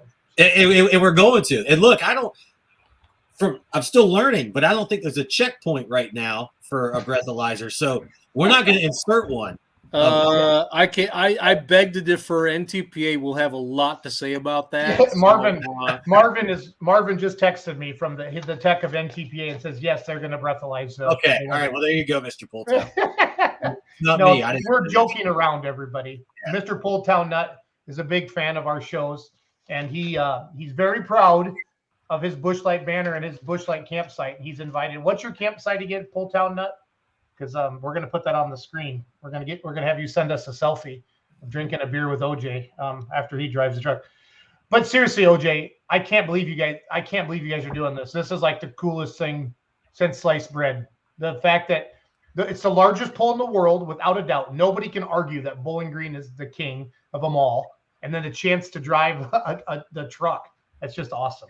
Yeah, I'm excited. I didn't know. Of course, I don't know the complexity of pulling one of these off. So when someone brought up, could this happen? I said, they're like, is this something you think would be cool? And I'm like, absolutely. You don't. It's going to be cool. It's going to be a great experience for someone. We're really excited about it. Of course, this is what we want to do more of, is bringing more fans closer to the sport, give them the ability to participate in every way possible. So, this is what we could get together, sort of on short timing this season. But if this goes well, I'm really excited about what we could do next year. Yeah, it's pretty neat. Pretty neat. I'm really excited about that. So again, 7 ways to enter. Enter picks to a full pull contest. So between now and then, OJ, all I got to do is play the game. That's it. Correct. That's it. Or I can download the Full Pull app. Yep. Okay. Visit Full Pull on Facebook. Follow at Full Pull on TikTok. Visit the Full Pull on YouTube. Visit Full Pull on Instagram. Referral friends for extra entries. And bang. So you can get more. You could do all 7 and get 7 entries. Is that how this works, OJ? You could do all 7 and get 7 entries. If you could just do a couple, depending on what you're comfortable with doing. We're trying to give people multiple ways. We're trying to give fans multiple ways to enter. So if If you don't want to take the time to enter one of the contests, that's fine. You could visit some content. You could, I think you can even enter just by referring friends, meaning you could just email friends and say, hey, check this out. So we want to give people multiple ways to enter. We don't want to sort of close this in to just one group. So lots of ways to enter. And the other benefit is some of these you can enter multiple times. So like to enter picks to a full pool contest. Like I said, we're going to be in Rockwell. But after Rockwell, you can also enter via the Hillsborough contest too. So really super easy. So it looks like the games are already up for Rockwell? It is. Yeah, we got them open today. And we're going to keep the session 1 games, sort of like we did in Chapel Hill. We're going to keep the session 1 games live going into Thursday night. And then following that, you'll see the Friday and Saturday sessions start to populate. Have the prop picks been pretty fun so far? Like have the fans engaged with it? Yeah. So the big challenge, the grand prize games of course are our most popular games because of the grand prize, but the prop games are the second most popular. Okay. And they're fun. They're a lot of fun. And we keep mixing up the questions. So one of my favorite things with the prop picks lately has been these head-to-head games. So we've been doing stuff where it's one, in a class, it's one puller versus another, or we're doing these teamed sort of head-to-heads where you can actually we'll put 2 pullers versus 2 other pullers, and based on here's an example. Yep. Yeah. So based on where they do collectively, you could win. So lots of different games, and we're sort of simplifying the experience. This is fun. Roos made a comment earlier about there was a local poll in Wisconsin with a bunch of stock pickups and how many drive shafts would break on the stock pickup. See, that was going to be a prop pick for that poll. Yeah. See, this is cool. What brand of tractor will the winner of Superstock Open Class be driving? Agco, Deere. This is fun. What brand of tires will be on the vehicle the winner Based of on body or motor? Nichols or Mayhill? What do you want there, Charles? What brand of tires will be I'm going back to Superstock Open based on body or motor. Where was I? I'm assuming body, right? I don't know. Do we need to? We may need to add that to it. Oops, shoot. I keep going by it. Dang it. Sorry, you guys. Head-to-head, team up, team. What brand of tractor will the winner of the Superstock? So basically what he's saying, OJ, is that's a component chassis. Yeah. The curtains don't have to match the carpet. I'm assuming you're going to go with the sheet metal would be my guess. I would assume it's the sheet metal, but I will clarify. We'll check with Mr. Pulltown Nut, see what he wants, what he believes. Charles, Nichols or Mayhill? Which one will win two-wheel drive tires? Nichols. Okay. Which Simon Says motorsports vehicle will have the best finish in the two-wheel drive kart class? This is fun. Dodge, Loud and Low, Dirty Pearl, Thor, or Simon Says Chevy? Gotta go Dirty Pearl there, Jason. Okay, my bad. Total mini rods that will roll over or finish on their side. Are Slaws going? We haven't hit the over on that yet. Yeah. Total number of sled resets for all combined sessions. Class with the furthest distance pulled in session 1. Whatever one that Joe Ader's in. Oh, they don't have unlimited on there. Oh, session 1. Say Superstock Open. Send me a romp one out there. Andy Leonard says, he's watching on YouTube. I pulled antique tractors, so a supercharged engine shouldn't be a problem. That's awesome, Andy. Sounds like a nice fish story to go along with your profile picture. Yeah. Mr. Pulltown Nut says, what was the question? I was on full pull making picks. That a boy, Mr. Pulltown Nut. That's what we like to hear. Time when the last vehicle finishes their run to complete session 1. Man, you guys have thought of it all, OJ. So this is fun. Yeah, the tiebreaker is the shortest distance, not the longest distance. So. Oops, I should have read my question. I'm just trying to show it. It's fine. Yeah, that's fun as well. So, yeah, I mean, it's like, trying to make it easy for anybody. There'll be games for all 5 sessions, right? All 5 sessions. And what I have noticed is, like, you leave the games open until the class actually starts, right?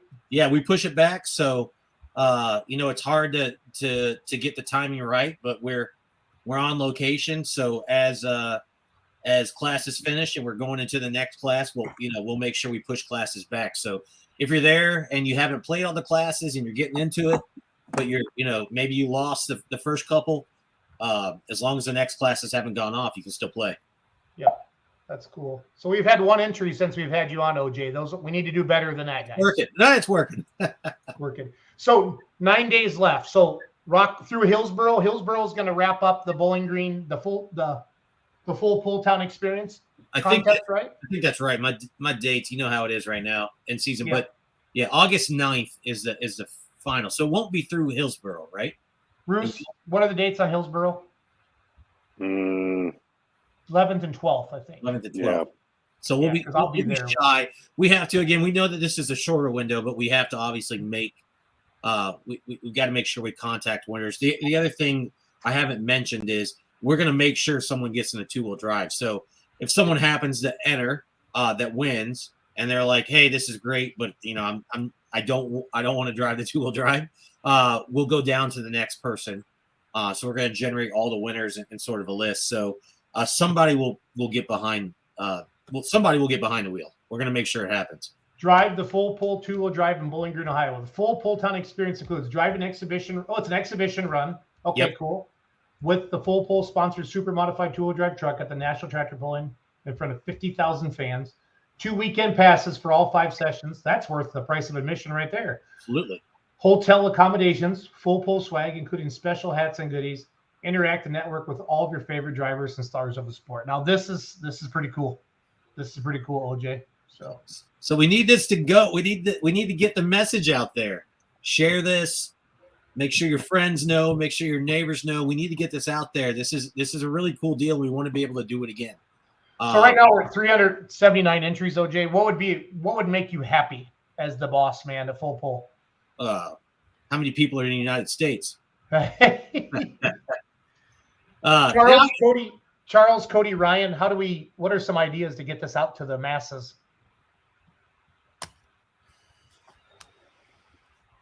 I mean, you guys have been good at it so far. I guess I don't know how to tell you to do it better. If the winner of the contest breaks the truck, are they responsible for repairs? Oh, shoot. Better than winning the lotto, Brenton Rogers says. I think one way where you're going to have to make it work is honestly like for within the city of Bowling Green, the locals, where a lot of people certainly travel to that event, and the insiders we all certainly know, right? But to get the wider draw, I think you're going to have to go local and figure out how to make that work. So the cool thing, Charles, is we're putting some press releases out. We've got that in the works. We're going to have some big, nice digital billboards over Bowling Green, Ohio. That's going to have the fan experience advertised on there. But would love again to do this sort of from the grassroots side of we want to make sure we've had almost 3,000 users play the games this year with full pull. So just making sure they know about it. We're going to send out some emails and stuff. But I think we've been quiet. We announced it sort of impromptu at in Fort Recovery. But so we're going to make sure that we really bombard the full pull list, followers of NTPA and stuff. I think the biggest thing we'd love to see is the diehard fans that have been following and supporting what we're doing and supporting these organizations. We'd love for them to participate so they have the chance to do it. I would say, and Bowling Green is like one of the few events really that just involves, it's just a destination for even for pullers from all associations, OJ, as well as fans. You know what I mean? It's not just NTPA fans that go to Bowling Green; it's pulling fans. Yeah, awesome. From all over the country. So I think this is exciting. Now that this announcement's made, we can really start pounding it on social media. And for all of you that are still watching the show, please share this round: Snapchat, TikTok, Instagram, Twitter, whatever. And it's exciting that the Full Pull app is now on the Apple devices, the iPads and the iPhones. I think that's going to help a lot as well. Yeah, it helps. I've answered a lot of questions of where's the app at. So it's nice to have that taken care of now. And then like my registration here, like it says already, I've used 2 of my 7. by Yep. downloading the app and then enter full pull contest to pick. I can unlock 5 more entries, so that's kind of cool. Not to be a bear, but if I can't get logged in the iOS app, but I can get logged in with the exact same login on a web browser, how do I fix that? With the iOS app, but sorry, I don't know if I caught all that, Cody. I've got the iOS app, so it's saved in my Apple passwords. Oh, yeah. I can log in through a web browser, but if I log in through the app, it says not found. User not found. How do I fix that? Don't know. You could probably send it to me. This is a third-party sort of sweepstake because it follows like some sweepstakes regulation. So if you do have an issue, reach out to us. Like Cody, you can send that to me. And if anybody else has an issue, definitely reach out to us via email or contact, and we'll get it fixed. We can manually log entries on our end, and I expect that to happen. And hopefully we'll have tons and tons of entries that we need to log over the next week and a half. So if you do run into any issues, anybody out there, reach out to us on social or contact, and we'll get it fixed. Well, we want to make sure all of your entries get, they get put into the system.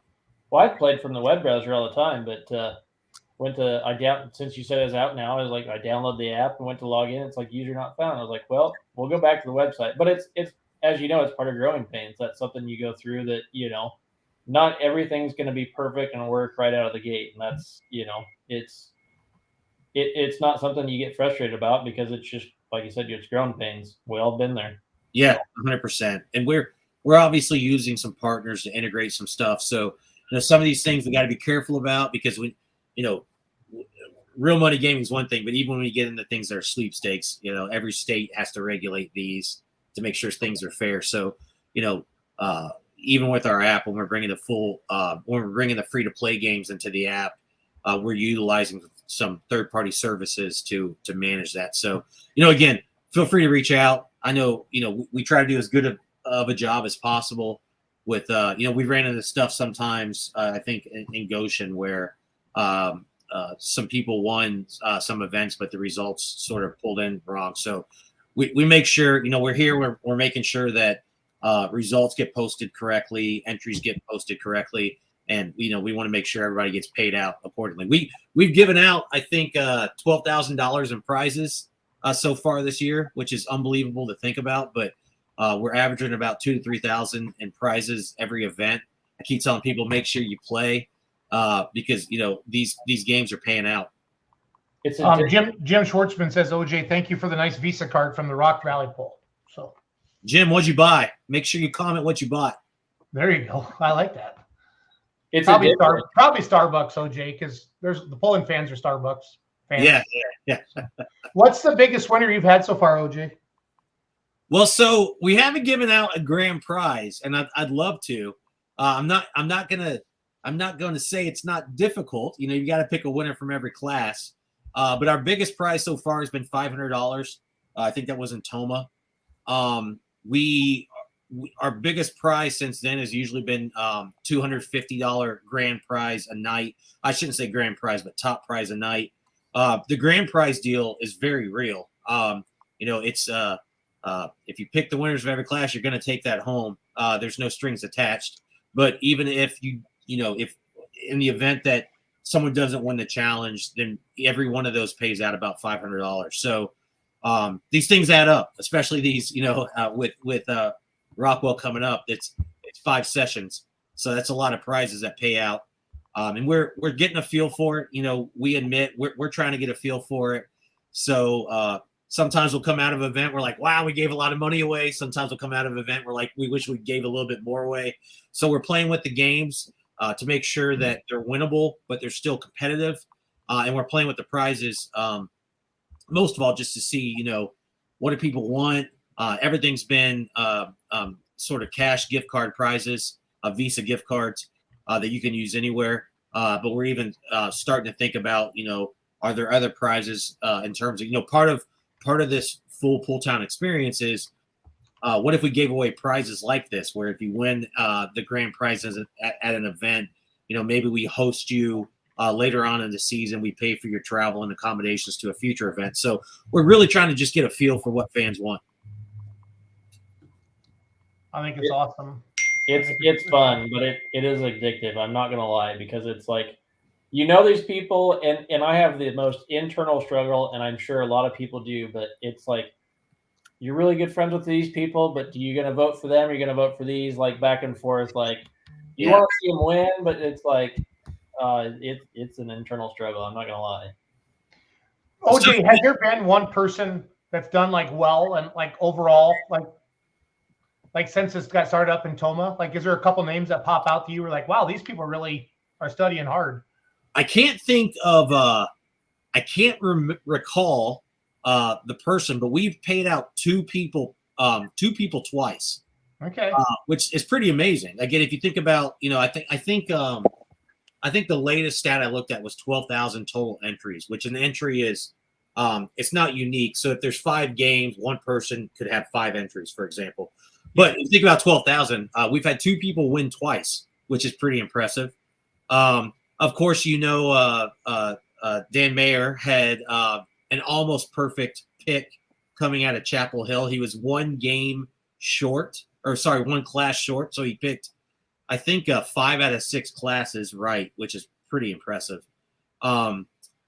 We've definitely had some class specific fans. So for example, in Fort Recovery, we did like a trifecta game where you had to pick first, second, third, and we had 5 people pick first, second, and third, which I thought was pretty impressive. It shows the IQ of some of these fans. So again, we're playing with the games, trying to figure out how do you make it competitive, how do you make sure you can win, but not too many people win. But yeah, there's definitely names that are already popping up that we're seeing. They get close. They're getting close often. Them 2 people didn't have ties to Hunter Biden, did they? No comment, Andy. No. Derp. Andy's on fire tonight. Yeah, he is. Yeah, He's on fire tonight. If you're watching right now, and if you played the full pull games and the pick'ems, OJ's the guy. Okay, he works full time for full pull. So give some feedback. He wants to hear the good. He wants to hear the bads. That's the only way this gets better. And do you like the prop picks? What other prop picks do you want to see? Let's have some fun with this. And this is fun to talk about. So 9 days left. I'm going to refresh it, see if we get any more people, any more entries in since we've been chatting. There we go. Yeah. 4 more, Jason. I like it. Let's get that number. Let's set the bar at let's go for 5K. 5K total entries. And I think 9 days left. Achievable. Okay. We can do that. Again, we're going to be on premise at Rockwell. I'm super excited about that pool. I've heard great stuff. And we will help walk people through not only how to play the games, but we're going to definitely be pushing the full pull town experience there. So if you're going to be in Rockwell, come by, talk to us. We help people. We like to show people the games, how to play, try to make it as easy as possible. But I think we can get to 5,000 entries before the August 9th cutoff. Is there a cutoff for the 2-wheel drive deal? August 9th. August 9th. Okay. Yep. And what are you going to have for the winner? There's rules involved with everything too. Like, I don't want to see anybody get hurt. What's PPE looking like to be available for that driver? So, great question, Charles. I'm the marketing guy. So I don't ask those questions, but I know that obviously NTPA and the promoters are involved. They're super involved. This took us a long time to get pushed through. So they've figured out what they need in terms of fan safety, being able to make this happen. So we can follow up with you, but I know it was a top priority to make sure that of course the whoever gets to do this is going to be safe, and we're going to make sure we do everything we can to make this available for anybody that can do it. So they've worked through this. The promoters have worked through this. NTPA has worked through this, and I've been assured that they've made sure on there and that we're going to have all those covered off. OJ, here's another one. I've had the same issue with the app as Cody. I've been playing on the website, but it doesn't recognize me on the Apple app, John Cassins. So if you want to check that out, do you want people to contact you through the website, OJ, or through the Facebook page? Where do you prefer? I think to contact us on the website would be good, but really it's up to you. Contact us on the website. You can use this contact form. You can email us at info@fullpool.us, but if you prefer to reach out on Facebook, that's fine too. I want to get you the people are excited about this, OJ, and I know that you're still working through some of the the bugs. I want to make sure I'm going to send you a message right now. I love you. We're a lean team. Thanks, Jason. Yep. Even after I wrecked your vehicle. You only backed into me accidentally. It was not a big deal. I just got a ding, so it just came through. Okay, cool. So yeah, I really feel like that story should be told to the masses. So we were in Troy, Missouri, and OJ and I were setting up for the outlaw hook, right, OJ? That's right. And I was following him over to the other side, and a big hauler was coming in, and OJ started backing up so the hauler could make the corner, and he didn't see me behind him, and he just kept backing up. So, and I thought he was screwing around because OJ, I consider him a friend now, and he loved tap my truck, and I said, "Whoa!" But I redeemed myself because I pulled out, and 5 minutes later, I think I got a call from Jason, and I was like, "Shit." He's getting ready to chew me a new one. He simmered down and he's getting ready to chew me a new one. But then he's like, "Hey man, I need a couple cables. I need this and I need that." And I searched Troy, Missouri, do everything I could to make up for this. So you did, yeah. And I will tell you guys, Outlaw Pulling TV has been the most humbling thing I've done in my entire life. When we split the teams up into two groups, and XLR cables and SDIs, and this microphone went this way, and that was one of the first weekends we split into two teams. And you get there, Cody, and you're starting to set up, and you're like, crap. And we're like hustling around. And I went to a high school music shop to pick up cables of which I know nothing about, but we used them. We got it done, right? Yeah, and I found out that long runs of SDI cable don't work well. I found that out in Britt, Iowa Wednesday night, the hard way. And there's nothing better when it's 105 degrees and you run 350 foot of cable, and then you hook up your cameras and it doesn't work. And it just makes you want to smile. You ran it underneath the grandstands up. Charles, this place has a legit IMCA race there, so we were up in that tower, and the cameras were down on the track. They normally broadcast right outside, and now I know why they do that, Charles. But not old Jason. He found out the hard way, but I ran that wire. We zip tied it, Charles. I thought I was the man. I was a moron. So, in fairness, you followed it up by gathering our A-frames the next day. Yeah, and within a 1 hour window, somebody came and took them all. Yeah, banners and I have found out this year with the Outlaws and with the full pull stuff, banners and A-frames. People like to just borrow that stuff. I think there's quite a few garages that have some Case IH banners and full pull banners. Hopefully somebody's sitting out there watching this with some Case and full pull banners in their garage. Yep. Yeah. So, OJ, are you bringing the full pull ton experience T-shirts and gear to sell at Bowling Green? Talk about what you guys give away at the full pull trailer or the merch. Talk about all that, please. Yeah. So we don't sell a thing. Which is great. We're bringing in shirts. So if you've already downloaded the app, or if you haven't yet, you can come to the booth. We have shirts. We have koozies. We just picked up some new stickers that you can put on your toolboxes. We'll have some hats and stuff available. Jason, of course, has been there. So part of the cool experience of coming to the full pool event space is we do the live streams before each session. So you can watch the live streams. We've also been putting them up on the NTPA video board. So now you can listen to them. If you're a fan, you can listen to them from your seats.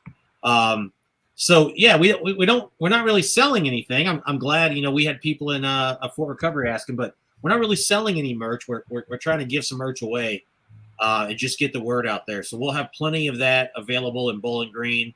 I also think Mr. Pulton Nut, we talked about the fact that we're going to have the camera crew there. We've got 2 XLs, don't you worry. We've got the camera crew there. We're going to be going out to the campgrounds. We're going to have our boy Walker, the campground correspondent, hanging out with us. So he's going to, we're going to come visit some of the spots.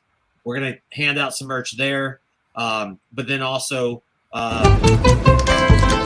your favorite thing about tractor pulling? First of all, it's an excellent sport, and we have made a lot of very good friends. Well, they moved us over here. We used to be over there. We had water, and we'd bring a pool. It's a full pool exclusive. So what's your favorite class? Light limited pros. Can you give us an example of what that sounds like? Now,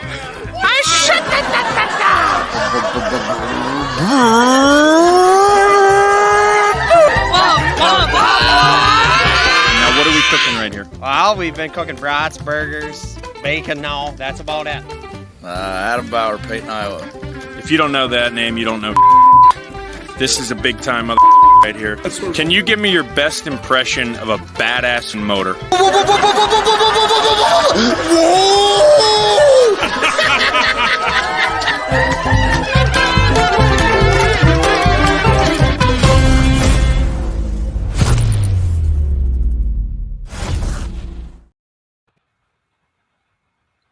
Never gets OJ, old. there's going to be a lot of editing.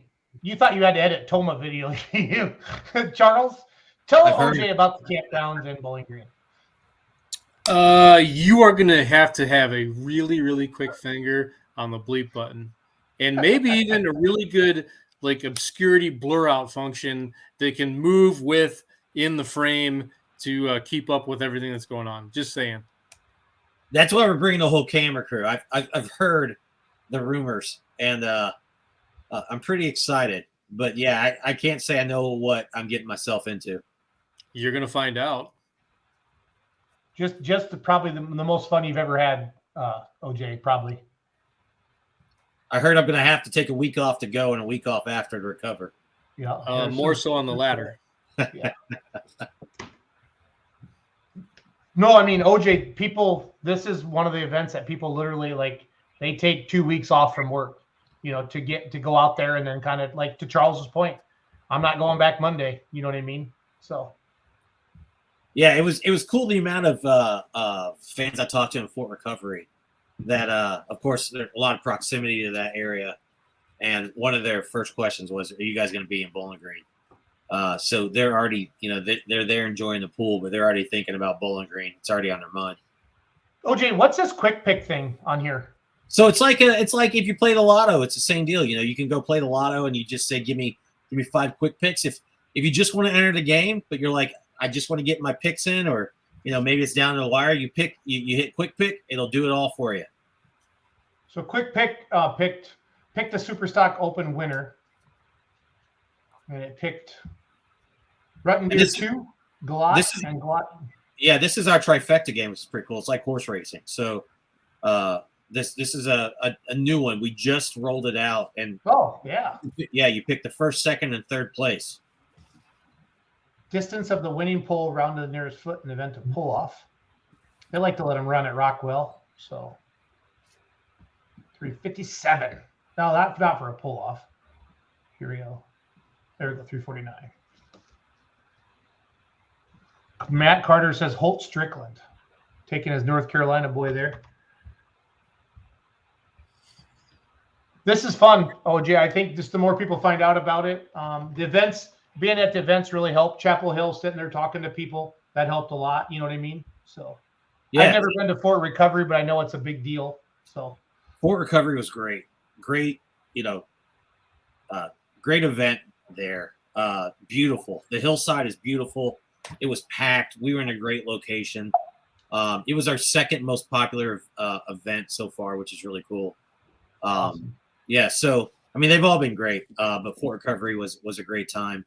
And of course, I'm looking forward to Rockwell. I've heard a lot of great things. So, but yeah, I mean, again, games are live. Session 1's live.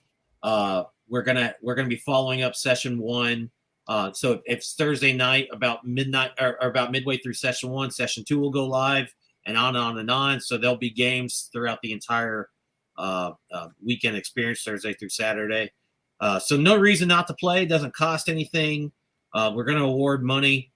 I love that it's summertime fantasy football. Andy, we've got more coming. I mean, again, this is version 0.1. So we're already looking at what 2024 is going to look like.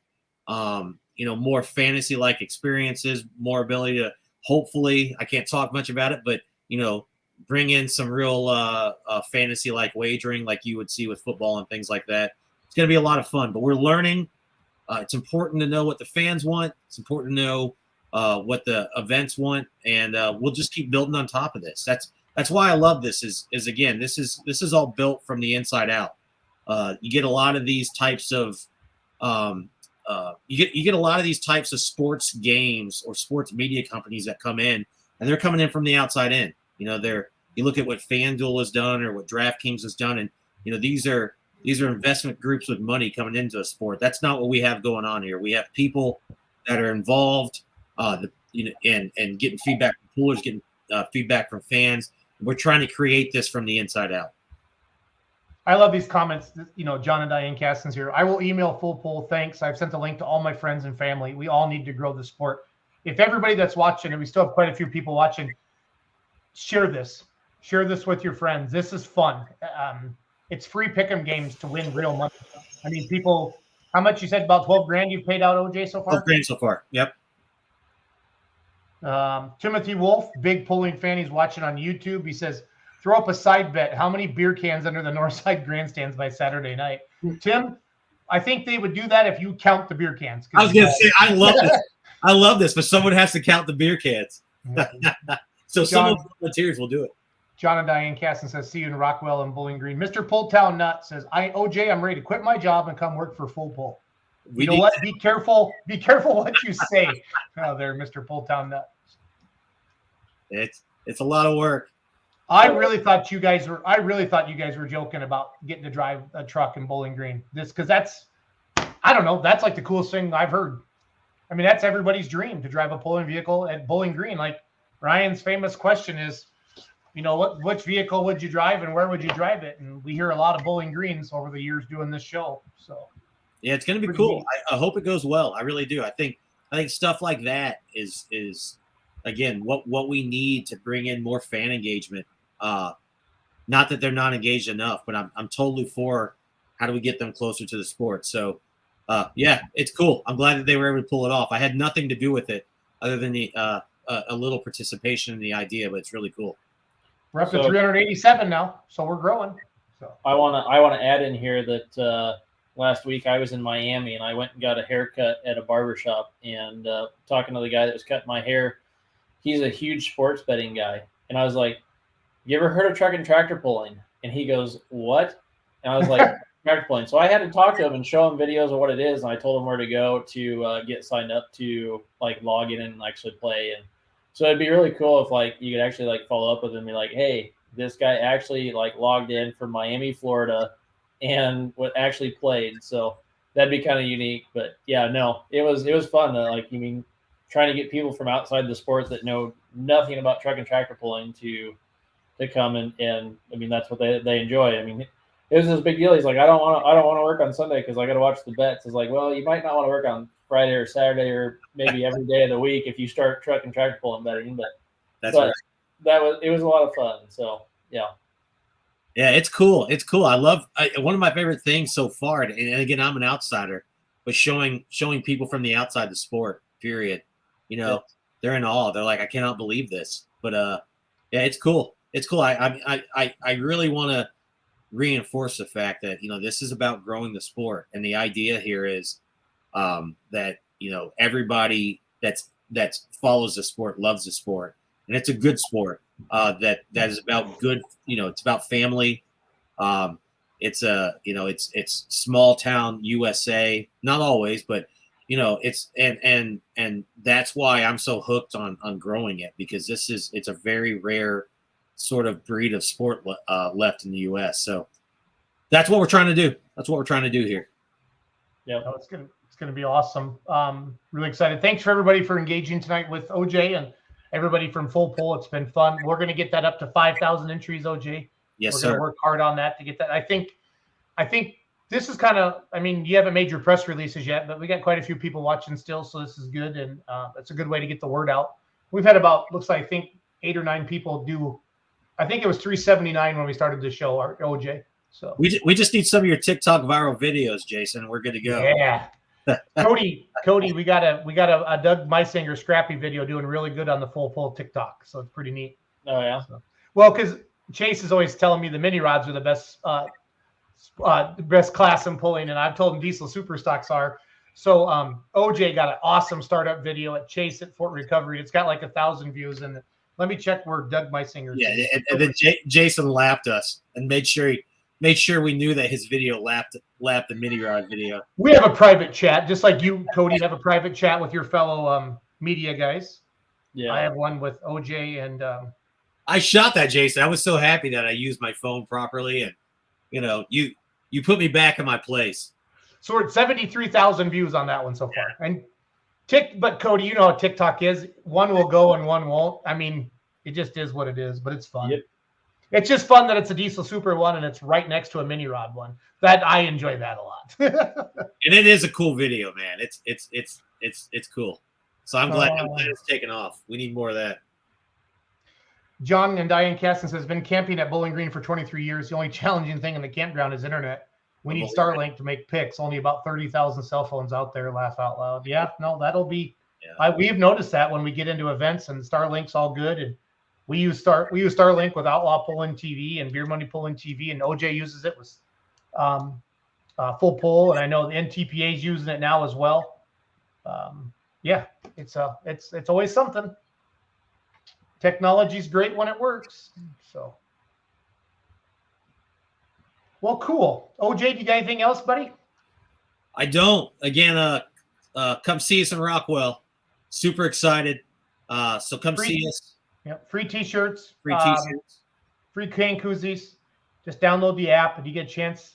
You get entered in. So you get entered in automatically. All you got to do is make picks, right, OJ, with your registered account, and you're automatically in, right? That's correct. Not only does it count your entry, but without getting technical, we're actually going and looking at all the email entries and loading those in. So we're just making sure it's not going to count you twice, but we're making sure if you enter in, you're going to be entered into the full pull town experience. So you will, if you play the game, you're going to be entered, no doubt.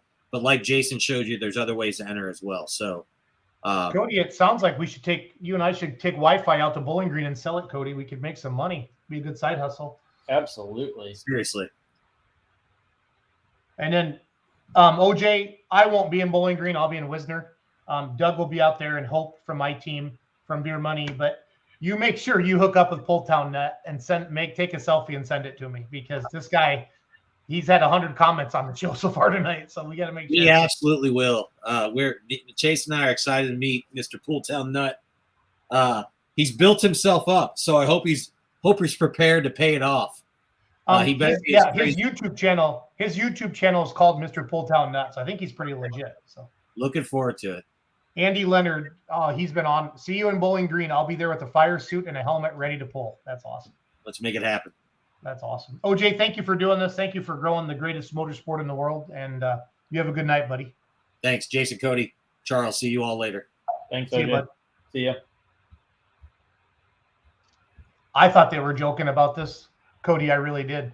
I got a text message. I thought it was a joke, but this is pretty cool because our group chat's pretty sarcastic. So I wasn't sure that this was real until they showed it to me. So that's it's kind of exciting. I don't know what could be cooler, and I'm not just saying that. I'd be like legit. That's pretty neat. Personally, I want to drive a diesel truck. Yeah. And I don't care if it's a 2.6 or super stock diesel. I don't care. I want to drive a diesel truck. That's on the list. I got a lot of people sending me messages during the show. I'm not ignoring you guys. I'm just trying to run a show and type and keep up with comments and stuff like that. So it's all good. It's all good. I'll get back to everybody. Big week, Cody, and pulling. The Outlaws, I was out. We had 9 pulls in 4 days last week. It was insane. Wednesday, Thursday, Friday, Saturday, and then we had 3 on Friday with Heartland. We're getting better at Outlaw TV, Cody. It's still coming, but we're starting to make some. I want to get to that level where I feel like where Mab TV was, Cody, with the cool leaderboards and stuff like that. Ryan Zolik does an amazing job with all the graphics for his stuff that he does, and we've just been getting good at shooting a good show, and now we're starting to play around a little bit. And Cabling's tough, Cody. I mean, I never knew. I've learned a lot. I learned a lot these last 4 days. I really did. Very, very. But the pullers appreciate it. I love having that wireless camera, Cody. I get right up in there. I've had a couple people push me out of the way on crew members, but I'm bigger than most of them, so it's been fun. It's been fun. I really enjoy it. So yeah, really it's a lot of fun to get some of that figured out and figure out where you're going. And I was at Friday night was after a debacle of flights and canceled flights and delayed flights out of Fort Lauderdale. I never thought I'd have to sit in an airport because of flash flooding to where you couldn't see the wheels on an airplane driving across the tarmac, but it happened. But I had Friday night. I made it back for West Fair, Council Bluff. It's a Western Series PPL, and then Saturday night was Atlantic, Iowa for Western Series PPL hook. Okay. So that's where I was at this weekend. I did. Friday night I was in Wayne, Nebraska. That awesome event. They had new grandstands, Kevin Davis, and then filled it up. It was a hoot. They did a $5,000. Remember, you've met Dennis and Eric Anderson. I'm pretty sure they have Anderson Farms, big fans. They did a $3,000 shootout. They brought back the top 5 4-1s, and it was $3,000 winner take all. 4 young guns and Novak won it. And I said that when they were at the end, we were interviewing him. Ron was. I said, Novak, if we add up the age of these 4 other kids, they're not as old as you. It was Novak. You know how he is. Yeah, he laughed it out. So. Andy Leonard saying he won't get a go. No, you're going to get to drive the full pull truck, like full RPMs, Andy. They're not gonna neuter it. Chase won't do that. So no. And then Saturday night was Lamar's, Iowa. That's the home of Blue Bunny. First or second biggest county fair in the state of Iowa. There's like 48,000 people that go through the fairgrounds, Cody. They said on Saturday. And I can promise you that it's not Lamar's, Iowa's be number 1 because Clay County's number 1. Where's Clay? Is that Spencer? Yeah. Okay, I think they said it goes back and forth, but I'm not sure. I'm just telling you what I was told by the fair board people. So yeah. But Spencer's the big one. Spencer's a big one. I mean, it's real estate wise. I guess I don't know about spectators, but real estate wise, like Clay County is huge. Yeah. I mean, Clay County. I've been told Clay County is about as big as like some state fairs, as far as like real estate wise. Yeah. But in spectators, I don't know. But I mean, Iowa State Fair is one of the biggest ones in the nation. I think Texas and Iowa State Fair are kind of the 2 big ones in the nation as far as how big spectators. But there is a stupid amount of people that go to Iowa State Fair. I can tell you that. But oh yeah, I remember. I don't even want to guess the numbers again because I was there for the poll last year. I'll be there again this year, but it's crazy. Got to work with Mark Ham Friday night and Wayne. Awesome photographer. Like you and Ryan and everybody else does a good job with the sport. I love seeing the bond, Cody, that you guys have made with the pullers and how much I love seeing the comments like when pullers say thank you. Adam had a winner video up from Kentucky, Brandenburg, and one of the Victoria Phillips said, Adam, thanks for what you do for the sport. It's neat to see comments like that because Adam has devoted his life to the sport and making great content, and he's doing it. He's making a living. It's awesome. So good to see so many people out there doing that and taking that chance to really chase it. So it's fun to see all of that. It's I really feel like the sport's growing, Cody. I really do. It's been a good year. Been a good year for spectator growth. I was in Britt Wednesday night, Iowa, and then Pierce on Thursday. It was hotter than holy hell, Cody, at both of those, but they still had good crowds, for weeknight fairs. But then Friday night and Saturday night was packed, and then Lamar's it was a lot more comfortable, Cody. Saturday night, I don't think I was that far from you. Well, I don't know where Atlantic is. That's up in that corner, kind of out by me, I'm guessing. So. No, Atlantic's down by me. Oh, is it? Okay. It's an hour north of my place. Council Bluffs is Omaha, though, right? Yeah, just on the east side of Omaha. Yep. Okay. So I wasn't too far from you on Friday night, I don't think then. No. But then Saturday. Wayne's a good show, but when you're, an hour and a half from your house type of thing, it just. Oh, you can't do them all, dude. You can't do them all. And Mark was there. We got some good photos. It's all good in the hood. I was the only one from Council Bluffs for photos for that. Okay. Western Series PPL. So, and shout out to all you social media and digital creators, because it's one thing to go and get all the content and then get home and that's where the overwhelming part is. To really put good stuff up. It's freaking time consuming. A lot of late nights. I hit the wrong button, so I'm going through and trying to cull the library so I can add more stuff in, to the library and edit. Yeah. And I deleted over 4,000 pictures during the show tonight, and I hit the wrong button and added them all back in the library. So I got to go back through and delete all 4,000 again. But there's, and I've got, I need to go through and cull the library type of thing, but I'm sitting with over 44,000 pictures in the library, and you go through and cull images. Cause there's a lot of events throughout the year that you go to, and they keep adding. I was talking about, not too long ago is, there's 583 pictures from Rock Valley. There's 263 that I just added to the Polaris Championship. But when it's a part-time third shift job without a lunch, it takes a while to get through all the pictures that you take and edit them, because we sit through and edit each individual picture that we take. So it takes some time. So did you really show the barber the full pull app? Yeah. Miami? Well, I didn't show him the app. I showed him. I showed him. Told him about it and showed him like the picture videos of what the tractor pulling is.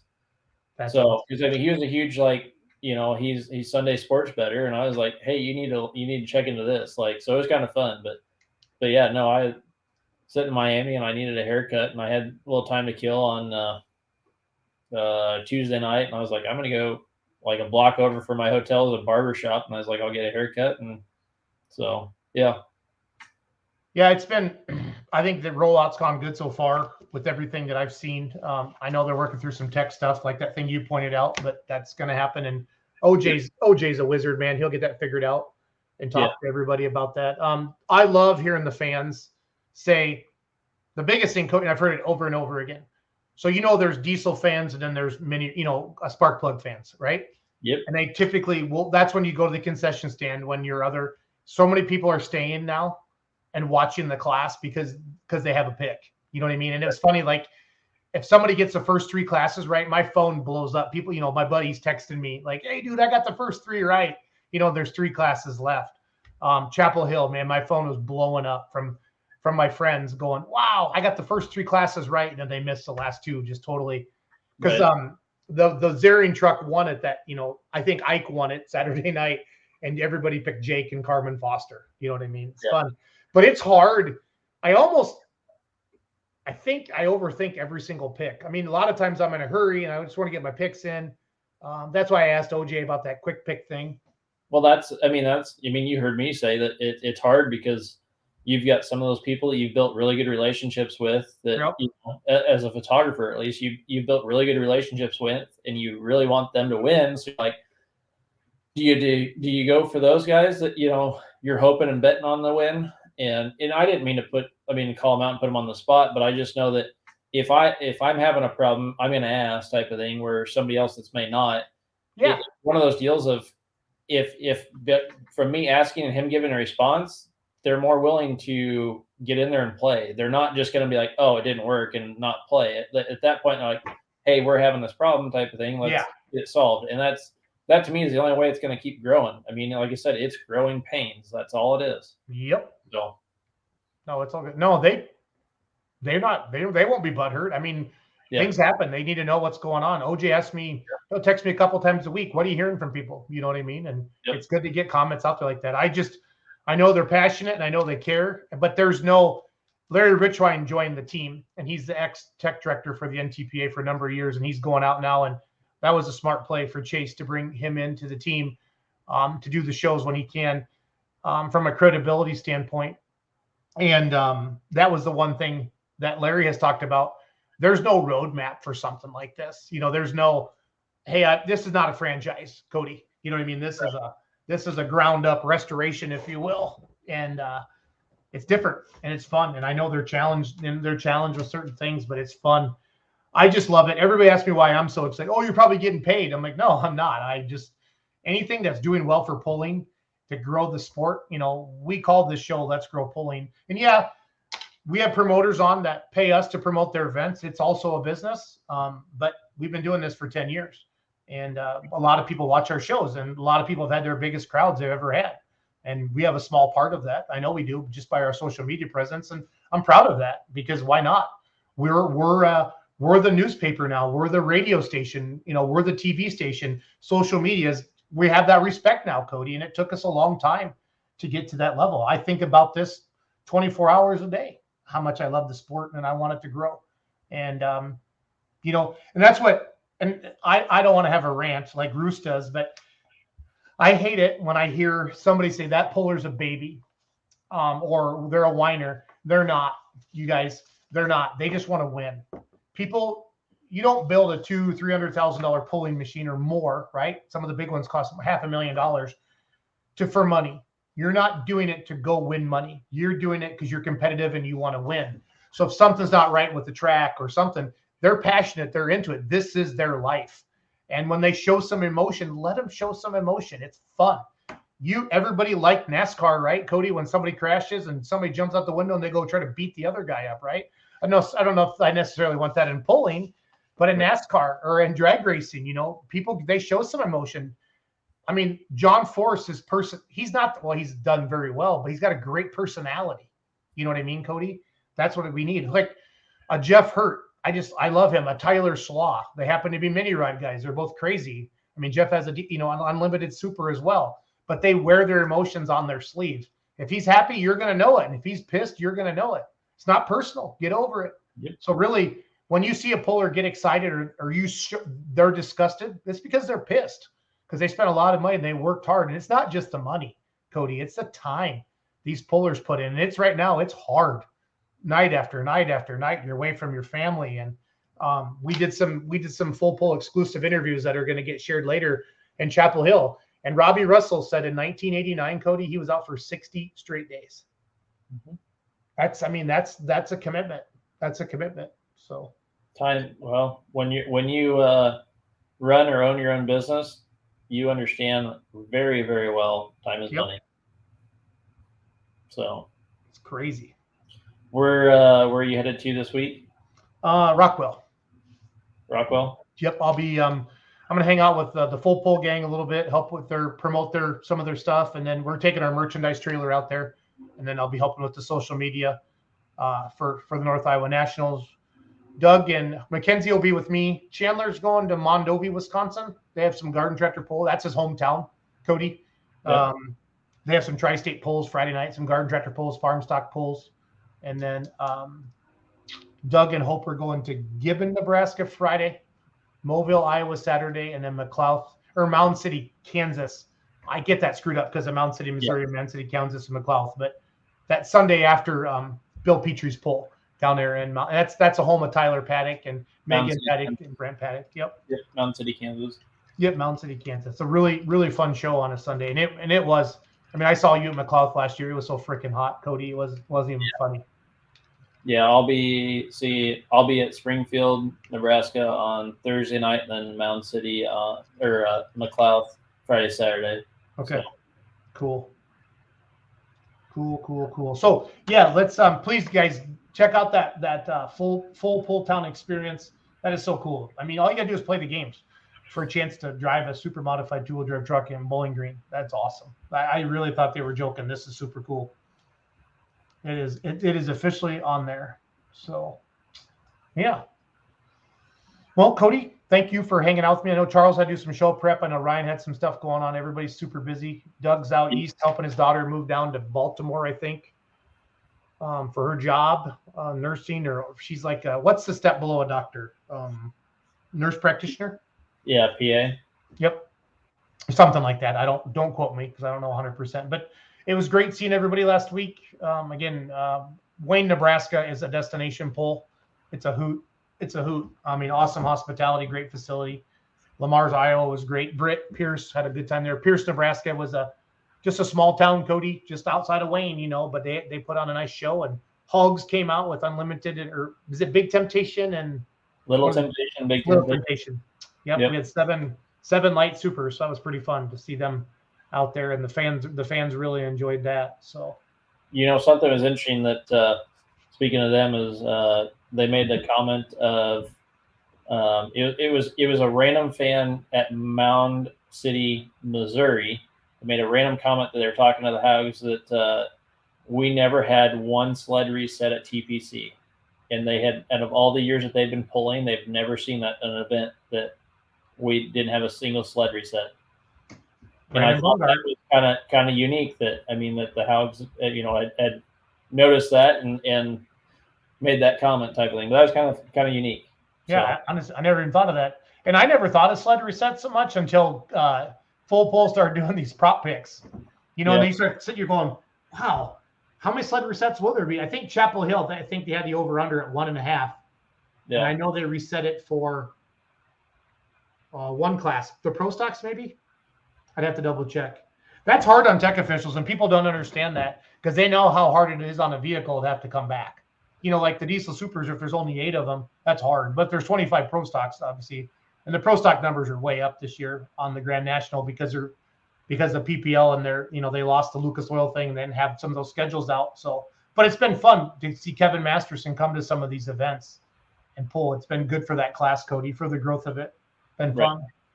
The best of the best has been together. So, cool. Well, good luck. Have fun in Springfield and McLouth. And I'm going to do my Rockwell, Iowa thing. And the rest of the team will be doing Outlaw TV. And it's going to be fun. So. That'll work. Well, all right. I'm gonna share some Full Pull campground videos again because those are as funny as all hell. Sounds good. We'll see you later. All right. Thanks for doing the show tonight, buddy. See ya.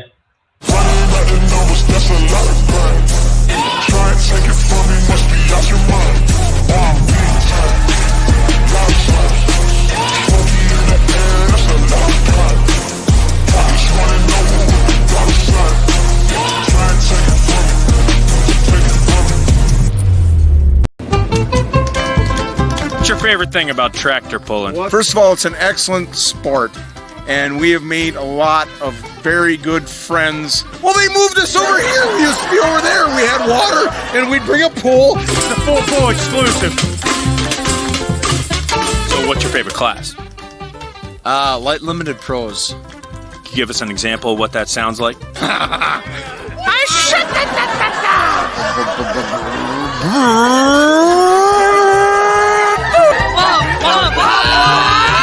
Now, what are we cooking right here? Well, we've been cooking brats, burgers, bacon now. That's about it.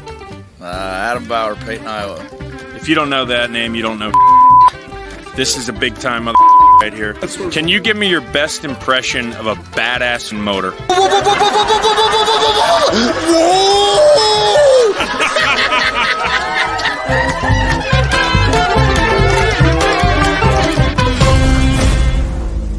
August 3rd through 5th, prepare yourself for 5 big sessions as we transform Rockwell, Iowa into a playground of power. The Rockwell Lions Club hosts the North Iowa National, presented by Graham Tire and Service Store. Witness 14 big classes of NTPA ground-pounding excitement. August 3rd through 5th, Thursday, 6 p.m. and Friday and Saturday at noon and 6. Advanced discount tickets available at RockwellIALions.com. Kids 5 and under are free. Get your tickets at the gate. Voted Grand National Pull of the Year 2 years running. See RockwellIALions.com for more. Be there.